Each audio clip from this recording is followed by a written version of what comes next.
ਵਾਹਿਗੁਰੂ ਜੀ ਕਾ ਖਾਲਸਾ ਵਾਹਿਗੁਰੂ ਜੀ ਕੀ ਫਤਿਹ। ਦ ਸਿੱਖ view point channel ਨਾਲ ਜੁੜੀ ਸੰਗਤ ਦਾ ਇੱਕ ਵਾਰ ਫੇਰ ਮੈਂ ਰਮਨੀਕ ਸਿੰਘ ਸਵਾਗਤ ਕਰਦਾ ਹਾਂ। ਜਿਵੇਂ ਹੀ ਜੂਨ ਦਾ ਮਹੀਨਾ ਨੇੜੇ ਆਉਂਦਾ ਹੈ ਤਾਂ ਸਾਡੇ ਮਨਾਂ ਵਿੱਚ ਦਰਬਾਰ ਸਾਹਿਬ 'ਤੇ ਹੋਏ ਹਮਲੇ ਦੀ ਯਾਦ ਇੱਕ ਵਾਰ ਫੇਰ ਤਾਜ਼ਾ ਹੋ ਜਾਂਦੀ ਹੈ। ਸਿੱਖ ਪੰਥ ਵੱਲੋਂ ਇਹ ਜੋ ਇਤਿਹਾਸ ਦਾ ਵਾਕਿਆ ਹੋਇਆ, ਉਸ ਵਾਕਿਆ ਅਤੇ ਉਹਦੇ ਨਾਲ ਜੁੜੇ ਵਰਤਾਰੇ ਨੂੰ ਸਾਡੇ ਵੱਲੋਂ ਲਗਾਤਾਰ ਸਮਝਣ ਦੀ ਕੋਸ਼ਿਸ਼ ਕੀਤੀ ਜਾਂਦੀ ਹੈ। ਜਦੋਂ ਅਸੀਂ ਉਸ ਹਮਲੇ ਬਾਰੇ ਸੋਚਦੇ ਹਾਂ ਜਾਂ ਸਾਡੇ ਜ਼ਿਹਨਾਂ ਵਿੱਚ ਉਸ ਹਮਲੇ ਦਾ ਖਿਆਲ ਉੱਠਦਾ ਹੈ ਤਾਂ ਸੁਭਾਵਿਕ ਹੀ ਹੈ ਵੀ ਇਸ ਨਾਲ ਬਾਬਾ ਜਰਨੈਲ ਸਿੰਘ ਭਿੰਡਰਾਂਵਾਲੇ ਦਾ ਖਿਆਲ ਵੀ ਸਾਡੇ ਮਨਾਂ ਵਿੱਚ ਆਉਂਦਾ ਹੈ। ਉਸ ਦੇ ਨਾਲ ਹੀ ਖਾਲਿਸਤਾਨ ਦਾ ਵੀ ਜ਼ਿਕਰ ਸੁਭਾਵਿਕ ਤੌਰ 'ਤੇ ਉੱਠ ਖੜ੍ਹ ਹੁੰਦਾ ਹੈ। ਸਾਲ ਕੁ ਪਹਿਲਾਂ GBS ਸਿੱਧੂ, ਜੋ ਕਿ ਰੌ ਜਾਂ ਜਿਹਨੂੰ R&AW ਵੀ ਸੱਦਿਆ ਜਾਂਦਾ ਹੈ, ਜੋ ਕਿ ਭਾਰਤੀ ਸਰਕਾਰ ਦੀ ਖੁਫੀਆ ਏਜੰਸੀ ਹੈ, ਉਹਨਾਂ ਦੇ ਸਪੈਸ਼ਲ ਸਕੱਤਰ ਰਹੇ GBS ਸਿੱਧੂ, ਉਹਨਾਂ ਵੱਲੋਂ ਇੱਕ ਕਿਤਾਬ ਲਿਖੀ ਜਾਂਦੀ ਹੈ, ਦ ਖਾਲਿਸਤਾਨ ਕੰਸਪੀਰੇਸੀ। ਇਸ ਕਿਤਾਬ ਨੂੰ ਆਇਆਂ ਨੂੰ ਤਾਂ ਸਾਲ ਹੋ ਗਿਆ, ਪਰ ਹਾਲੇ ਵੀ ਸਿੱਖ ਵਿਦਵਾਨਾਂ ਵੱਲੋਂ ਇਸ 'ਤੇ ਕੋਈ ਚਰਚਾ ਜਾਂ ਕੋਈ ਗੱਲਬਾਤ ਜਾਂ ਕੋਈ ਇਸ ਕਿਤਾਬ 'ਤੇ ਵਿਆਖਿਆ ਦੇਖਣ ਜਾਂ ਸੁਣਨ ਨੂੰ ਨਹੀਂ ਮਿਲੀ। ਅੱਜ ਸਾਡੇ ਨਾਲ ਜੁੜ ਚੁੱਕੇ ਨੇ ਸਰਦਾਰ ਅਜਮੇਰ ਸਿੰਘ ਜੀ, ਜਿਨ੍ਹਾਂ ਤੋਂ ਅਸੀਂ ਇਸ ਕਿਤਾਬ ਬਾਰੇ ਅਤੇ ਜੋ ਇਸ ਕਿਤਾਬ 'ਚ ਵਰਤਾਂਤ ਸਿਰਜਿਆ ਗਿਆ ਹੈ ਉਸ ਬਾਰੇ ਕੁਝ ਅਹਿਮ ਸਵਾਲ ਪੁੱਛਾਂਗੇ ਅਤੇ ਉਹਨਾਂ ਤੋਂ ਇਸ ਕਿਤਾਬ ਦੀ ਵਿਆਖਿਆ ਲੈਣ ਦੀ ਕੋਸ਼ਿਸ਼ ਕਰਾਂਗੇ। ਸਾਰਿਆਂ ਨਾਲੋਂ ਪਹਿਲਾਂ ਉਹਨਾਂ ਨਾਲ ਫਤਿਹ ਦੀ ਸਾਂਝ ਪਾਉਂਦੇ ਹਾਂ ਅਤੇ ਸਵਾਲ ਜਵਾਬ ਦਾ ਸਿਲਸਿਲਾ ਫਿਰ ਸ਼ੁਰੂ ਕਰਦੇ ਹਾਂ ਜੀ। ਵਾਹਿਗੁਰੂ ਜੀ ਕਾ ਖਾਲਸਾ ਵਾਹਿਗੁਰੂ ਜੀ ਕੀ ਫਤਿਹ ਜੀ। ਜੋ ਖਾਲਿਸਤਾਨ ਕੰਸਪੀਰੇਸੀ ਜੋ ਕਿਤਾਬ GBS ਸਿੱਧੂ ਵੱਲੋਂ ਲਿਖੀ ਗਈ ਹੈ ਜੀ, ਇਹਨੂੰ ਆਇਆਂ ਨੂੰ ਤਾਂ ਹੁਣ ਤਕਰੀਬਨ ਸਾਲ ਕੁ ਹੋ ਗਿਆ। ਹਾਂਜੀ। ਸੋ ਜਦੋਂ ਕੰਸਪੀਰੇਸੀ ਦਾ ਜ਼ਿਕਰ ਇਹ ਕਰਦੇ ਨੇ, ਇਹਦਾ ਮਤਲਬ ਇੱਕ ਸਾਜ਼ਿਸ਼। ਹਾਂ। ਸੋ ਮੁੱਖ ਤੌਰ 'ਤੇ ਜਦੋਂ ਇਹ ਉਸ ਸਾਜ਼ਿਸ਼ ਦੀ ਗੱਲ ਕਰਦੇ ਨੇ ਤਾਂ ਇਹ ਲਿਖਦੇ ਨੇ ਬਾਰ-ਬਾਰ ਅਤੇ ਬਾਰ-ਬਾਰ ਜ਼ਿਕਰ ਕਰਦੇ ਨੇ ਵੀ ਬਾਬਾ ਜਰਨੈਲ ਸਿੰਘ ਭਿੰਡਰਾਂਵਾਲੇ ਇੱਕ ਸਾਜ਼ਿਸ਼ ਤਹਿਤ ਮੌਜੂਦਾ ਕਾਂਗਰਸ ਸਰਕਾਰ ਵੱਲੋਂ ਸਿਰਜੇ ਗਏ। ਉਹਨਾਂ ਵੱਲੋਂ ਹੀ ਕਮਲਨਾਥ ਦੁਆਰਾ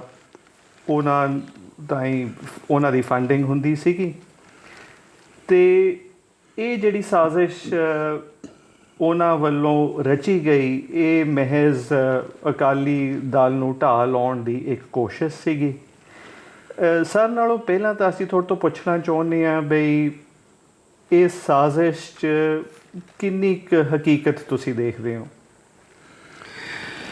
ਦੇਖੋ ਰਮਨੀਕ ਸਿੰਘ, ਇਹ ਜਿਹੜੀ ਗੱਲ ਹੈ ਨਾ ਕਿ ਸੰਤ ਭਿੰਡਰਾਂਵਾਲੇ ਨੂੰ ਗਿਆਨੀ ਜੈਲ ਸੂਨੇ ਅਤੇ ਇੰਦਰਾ ਗਾਂਧੀ ਨੇ ਆਪ ਪੈਦਾ ਕੀਤਾ, ਪਹਿਲਾਂ ਅਕਾਲੀ ਦਲ ਨੂੰ ਢਾਹ ਲਾਉਣ ਵਾਸਤੇ ਅਤੇ ਫਿਰ ਇੱਕ ਵੱਡਾ ਮੰਤਵ ਸੀ ਕਿ 1985 ਦੀ ਇਲੈਕਸ਼ਨ ਜਿੱਤਣ ਵਾਸਤੇ, ਵੀ ਦੇਸ਼ ਦੇ ਵਿੱਚ ਹਿੰਦੂ ਜਨਤਾ ਦੇ ਮਨ 'ਚ ਇੱਕ ਡਰ ਪੈਦਾ ਕਰਕੇ ਵੀ ਪਹਿਲਾਂ ਇੱਕ ਹਊਆ ਖੜ੍ਹਾ ਕਰ ਦਿਓ, ਫਿਰ ਉਸ ਹਊਏ ਨੂੰ ਖਤਮ ਕਰ ਦਿਓ, ਫਿਰ ਹਿੰਦੂ ਜਨਤਾ 'ਚ ਆਪਦੀ ਭੱਲ ਬਣਾਓ ਕਿ ਤੁਹਾਨੂੰ ਬਚਾ ਲਿਆ ਸੀ ਅਤੇ ਨਹੀਂ ਤੁਹਾਡੀ ਹਾਲਤ ਬਹੁਤ ਦੇਸ਼ ਦੇ ਵਿੱਚ ਮਾੜੀ ਹੋ ਜਾਣੀ ਸੀ।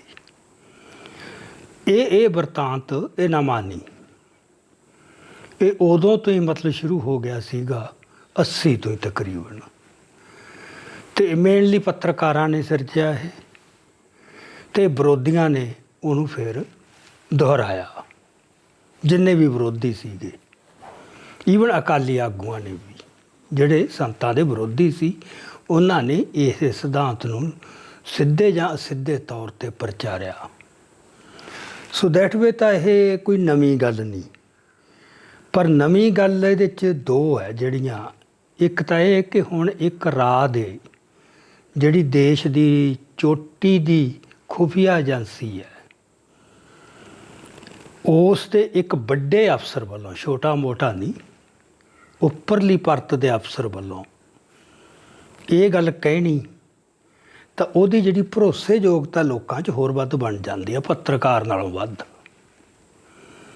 ਦੂਜੀ ਗੱਲ, ਉਹ ਸਿੱਖ ਹੈ GBS ਸਿੱਧੂ। ਜਦੋਂ ਸਿੱਖ ਇਹ ਗੱਲ ਕਹਿੰਦਾ ਹੈ ਤਾਂ ਉਹਦੀ ਹੋਰ ਵੀ ਅਸਰ ਵੱਧ ਪੈ ਜਾਂਦਾ ਹੈ। ਸੋ ਇੰਨੀ ਕੁ ਗੱਲ ਨਵੀਂ ਹੈ, ਬਾਕੀ ਉਹ ਬਿਰਤਾਂਤ ਕਹਾਣੀ ਸਾਰੀ ਪੁਰਾਣੀ ਰਿਪੀਟ ਕੀਤੀ ਹੈ। ਪਰ ਕੁਛ ਵੀ ਹੋਵੇ, ਇਹ ਜਿਹੜੀ ਕਿਤਾਬ ਹੈ ਸਾਲ ਹੋ ਗਿਆ ਅਤੇ ਇਹ ਦੁਨੀਆ ਦੀਆਂ 500 ਮੋਸਟ ਰੈਡ ਬੁੱਕਸ ਦੇ ਵਿੱਚ ਸ਼ਾਮਲ ਹੋ ਗਈ। ਇੰਨੀ ਵਿਕੀ ਹੈ। ਜੇ ਵਿਕੀ ਹੈ ਤਾਂ ਪੜ੍ਹੀ ਵੀ ਗਈ ਹੋ, ਜੇ ਪੜ੍ਹੀ ਹੈ ਤਾਂ ਉਹਦਾ ਲੋਕਾਂ ਦੇ ਮਨਾਂ 'ਤੇ ਅਸਰ ਵੀ ਪਿਆ ਹੋ। ਸੋ ਜਿਹੜੀ ਕਿਤਾਬ ਇੰਨੀ ਵਿਕੀ, ਇੰਨੀ ਪੜ੍ਹੀ ਗਈ ਅਤੇ ਜਿਹਨੇ ਲੋਕਾਂ ਦੇ ਮਨਾਂ 'ਤੇ ਅਸਰ ਪਾਇਆ, ਉਸ ਕਿਤਾਬ ਦਾ ਹੁਣ ਤੱਕ ਸਾਡੇ ਵੱਲੋਂ ਕੋਈ ਰਿਬੈਟਲ ਜਾਂ ਉਹਦੀ ਪੜਚੋਲ, ਉਹਦਾ ਜਵਾਬ ਨਾ ਦੇਣਾ, ਇਹ ਸਾਡੀ ਇੱਕ ਕਮਜ਼ੋਰੀ ਹੈ ਬੌਧਿਕ। ਕਿ ਜਿਹੜਾ ਕੌਮੀ ਸੰਘਰਸ਼ ਹੁੰਦਾ ਨਾ, ਉਹ ਬਹੁਤ ਫਰੰਟਾਂ 'ਤੇ ਲੜਿਆ ਜਾਂਦਾ। ਇਕੱਲਾ ਰਾਜਸੀ ਫਰੰਟ 'ਤੇ ਨਹੀਂ ਜਾਂ ਇਕੱਲਾ ਸੈਨਿਕ ਫਰੰਟ 'ਤੇ ਨਹੀਂ, ਉਹ ਬੌਧਿਕ ਫਰੰਟ 'ਤੇ ਨਾਲ ਇਖਲਾਕੀ ਪੱਧਰ 'ਤੇ ਵੀ ਲੜਿਆ ਜਾਂਦਾ ਹੈ। ਇਖਲਾਕੀ ਫੈਕਟਰ ਬਹੁਤ ਵੱਡਾ ਹੁੰਦਾ ਵੀ ਜਿਹੜਾ ਤੁਹਾਡਾ ਮੇਨ ਨਾਇਕ ਹੈ ਸਾਰੀ ਸੰਘਰਸ਼ ਦਾ, ਜੇ ਉਹਦੇ ਬਾਰੇ ਸ਼ੱਕ ਖੜੇ ਹੋ ਗਏ, ਉਹਦੀ ਇਮਾਨਦਾਰੀ ਅਤੇ ਉਹਦੀ ਸੁਰਤਾ ਬਾਰੇ, ਉਹਦਾ ਤਾਂ ਕੁਛ ਵੀ ਫਿਰ ਅਸਰ ਨਹੀਂ ਰਹਿੰਦਾ। ਇਹ ਯਤਨ ਦੁਨੀਆ ਭਰ 'ਚ ਹੋਏ ਨੇ, ਮੁੱਢ ਤੋਂ ਹੁੰਦੇ ਆਏ ਨੇ ਕਿ ਨਾਇਕ ਦਾ ਅਕਸ ਵਿਗਾੜ ਦਿਓ। ਇਹ ਯਤਨ ਇੱਥੇ ਬੜੇ ਵਿਉਂਤਬੱਧ ਹੋਏ ਨੇ। ਉਸ ਮੌਕੇ ਇਹ ਹੋਏ 84 ਤੋਂ ਬਾਅਦ ਕੁਛ ਲੋਕਾਂ ਨੇ ਇਹਦੇ 'ਤੇ ਲਿਖਿਆ, ਜਵਾਬ ਦਿੱਤਾ, ਅੰਗਰੇਜ਼ੀ 'ਚ ਵੀ ਲਿਖਿਆ। ਗੁਰਦਰਸ਼ਨ ਸਿੰਘ ਢਿੱਲੋਂ ਨੇ ਲਿਖਿਆ, ਈਵਨ ਸਰਦਾਰ ਗੁਰਤੇਜ ਸਿੰਘ ਜਿਹੜੇ ਸਾਬਕਾ IAS, ਉਹਨਾਂ ਨੇ ਵੀ ਲਿਖਿਆ ਅਤੇ ਕੁਛ ਹੋਰਾਂ ਨੇ ਵੀ ਲਿਖਿਆ। ਅਤੇ ਪੰਜਾਬੀ ਵਿੱਚ ਵੀ ਮਤਲਬ ਲਿਖਿਆ ਗਿਆ ਕੁਛ ਪੱਤਰਕਾਰਾਂ ਨੇ ਟੁੱਟਵੇਂ ਰੂਪ 'ਚ। ਅਤੇ ਮੈਂ ਜਿਹੜੀ ਪਹਿਲੀ ਕਿਤਾਬ ਹੈ 20ਵੀਂ ਸਦੀ ਦੀ ਸਿੱਖ ਰਾਜਨੀਤੀ, ਜਿਹੜੀ 2002 'ਚ ਲਿਖੀ ਗਈ ਸੀ, ਅੱਜ ਤੋਂ 20 ਸਾਲ ਪਹਿਲਾਂ, ਉਹਦੇ 'ਚ ਸਾਰਾ ਜਿਹੜਾ ਹੈਗਾ ਸਾਜ਼ਿਸ਼ ਦਾ ਸਿਧਾਂਤ, ਇਹਨੂੰ ਦਲੀਲ ਦੀ ਅਤੇ ਤੱਥਾਂ ਦੀ ਪੱਧਰ 'ਤੇ ਇਹਦਾ ਖੰਡਨ ਕੀਤਾ ਸੀ ਬਹੁਤ ਜ਼ੋਰਦਾਰ। ਚਲੋ ਉਦੋਂ ਤਾਂ ਇਹ ਹੋ ਗਿਆ, ਪਰ ਇਹ ਤਾਂ ਲਗਾਤਾਰ ਕੰਟੀਨਿਊ ਕਰਨਾ ਪੈਂਦਾ, ਕਿਉਂਕਿ ਵਿਰੋਧੀ ਵੱਲੋਂ ਨਵੀਂ ਫਾਰਮ 'ਚ ਨਵੇਂ ਪੈਂਤੜੇ ਤੋਂ ਅਟੈਕ ਹੁੰਦੇ ਹੀ ਰਹਿੰਦੇ ਨੇ। ਸੋ ਉਸ ਬੌਧਿਕ ਫਰੰਟ 'ਤੇ ਉਹਦੇ ਨਾਲ ਲੜਨਾ, ਇਹ ਤੁਹਾਡੇ ਕੌਮੀ ਸੰਘਰਸ਼ ਦੀ ਲੋੜ ਬਣ ਜਾਂਦੀ ਹੈ। ਇਹ ਪੱਖ ਅੱਜ ਸਾਡਾ ਇੰਨਾ ਅਣਗੌਲਿਆ ਪਿਆ, ਇਹਦਾ ਸਾਡੇ ਸੰਘਰਸ਼ 'ਤੇ ਅਸਰ ਪੈ ਰਿਹਾ ਹੈ। ਕਿਉਂਕਿ ਮੈਂ ਇਹ ਕਈ ਵਾਰ ਗੱਲ ਲਿਆਇਆ ਕਿ ਕੌਮੀ ਸੰਘਰਸ਼ ਵਾਸਤੇ ਅਲੀਟ ਨੂੰ ਨਾਲ ਲੈਣਾ ਬਹੁਤ ਜ਼ਰੂਰੀ ਹੈ। ਜਿਹੜਾ ਸਿੱਖ ਅਲੀਟ ਹੈ, ਉਹ ਸਿੱਖ ਅਲੀਟ ਹੀ ਇਹਦੀ ਮਾਰ ਹੇਠ ਹੈ ਸਾਰਾ, ਜਿਹੜਾ ਇਹਨੇ ਸਾਰਾ ਕੁਛ ਪੇਸ਼ ਕੀਤਾ।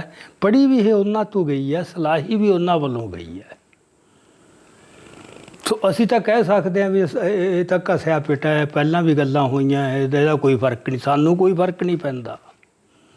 ਪਰ ਸਿੱਖਾਂ ਦਾ ਇੱਕ ਵਰਗ ਹੈ ਅਤੇ ਇਕੱਲੇ ਸਿੱਖਾਂ ਦਾ ਨਹੀਂ, ਇਹ ਕਿਉਂਕਿ ਰਾਹ ਦਾ ਅਫਸਰ ਹੈ, ਸਿੱਖ ਹੈ, ਰਿਪਿਊਟਡ ਬੰਦਾ ਹੈ, ਇਸ ਕਰਕੇ ਇਹਨੂੰ ਗੈਰ ਸਿੱਖਾਂ ਨੇ ਵੀ ਪੜ੍ਹਿਆ, ਗੋਰਿਆਂ ਨੇ ਵੀ ਪੜ੍ਹਿਆ ਦੁਨੀਆ ਦੇ ਵਿੱਚ।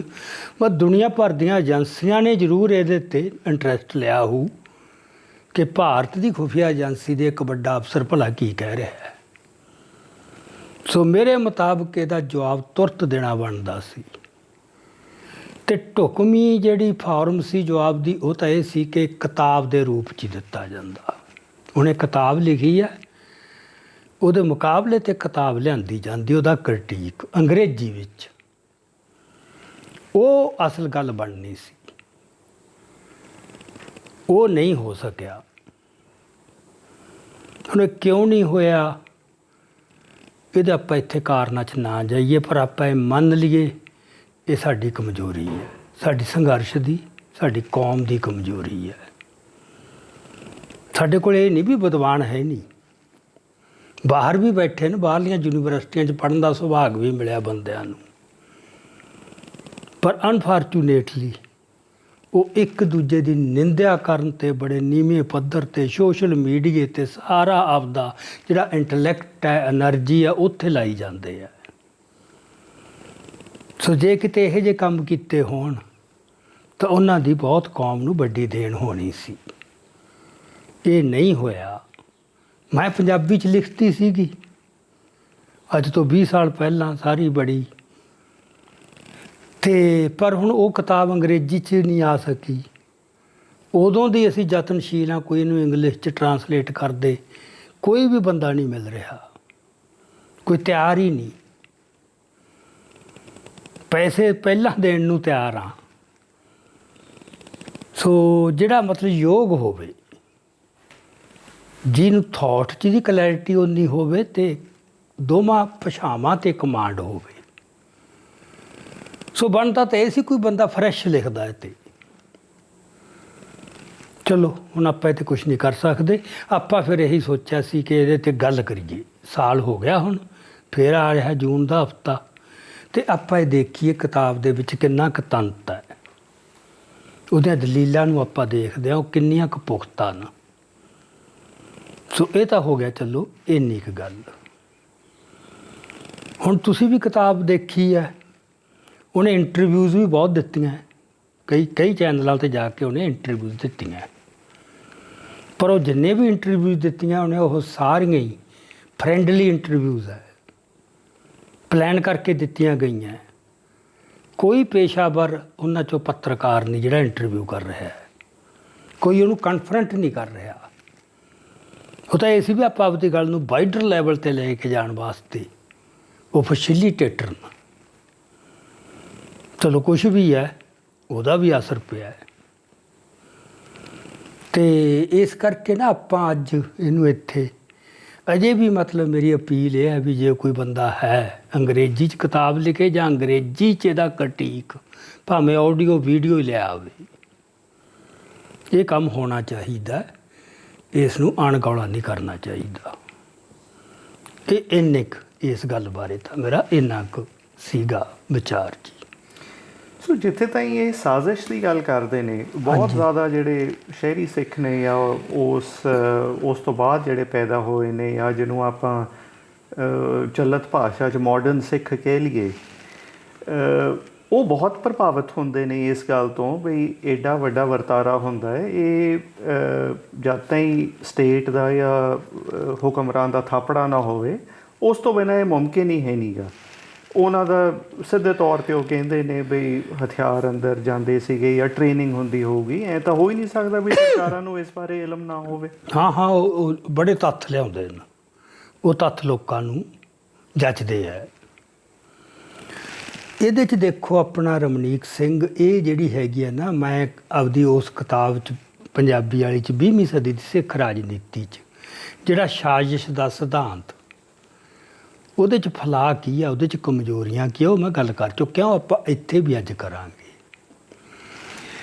ਕਿਉਂਕਿ ਜਿਹੜਾ ਬੰਦਾ ਕਿਸੇ ਲਹਿਰ ਦਾ, ਕਿਸੇ ਸਮਾਜੀ ਵਰਤਾਰੇ ਦਾ ਵਿਸ਼ਲੇਸ਼ਣ ਕਰਦਾ ਨਾ, ਉਹਦਾ ਆਪਦਾ ਪ੍ਰੋਫੈਸ਼ਨ ਕੀ ਹੈ, ਨੰਬਰ 1, ਉਹਦਾ ਦ੍ਰਿਸ਼ਟੀਕੋਣ ਕੀ ਹੈ, ਉਹਦਾ ਮਾਨਸਿਕ ਝੁਕਾਅ ਕੀ ਹੈ।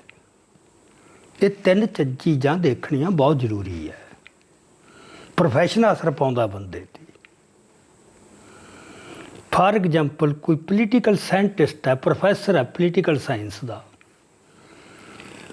ਜਾਂ ਪੋਲੀਟੀਕਲ ਐਨਾਲਿਸਟ ਹੈ ਕੋਈ ਬੰਦਾ, ਉਹ ਉਸ ਵਰਤਾਰੇ ਨੂੰ ਹੋਰ ਤਰ੍ਹਾਂ ਦੇਖੂ, ਉਹਨੂੰ ਐਨਾਲਾਈਜ਼ ਕਰੂਗਾ ਪੋਲੀਟੀਕਲੀ, ਕਿਹੜੇ ਫੈਕਟਰ ਕਿਵੇਂ ਕਾਰਜਸ਼ੀਲ ਹੋਏ ਅਤੇ ਉਹਦਾ ਫਿਰ ਕੀ ਆਊਟਕਮ ਬਣਿਆ। ਸੋ ਉਹਨੂੰ ਇੱਕ ਬਰਾਡਰ ਉਹਦੇ ਵਿੱਚ ਰੱਖ ਕੇ ਉਹਨੂੰ ਕਰੂਗਾ। ਜਿਹੜਾ ਸੋਸ਼ਿਆਲੋਜਿਸਟ ਹੈ, ਸੋਸ਼ਿਆਲੋਜੀ ਦਾ ਬੰਦਾ ਹੈ, ਉਹਨੇ ਸੋਸ਼ਿਆਲੋਜੀਕਲ ਪੁਆਇੰਟ ਆਫ ਵਿਊ ਤੋਂ ਦੇਖਣਾ ਉਹਨੂੰ।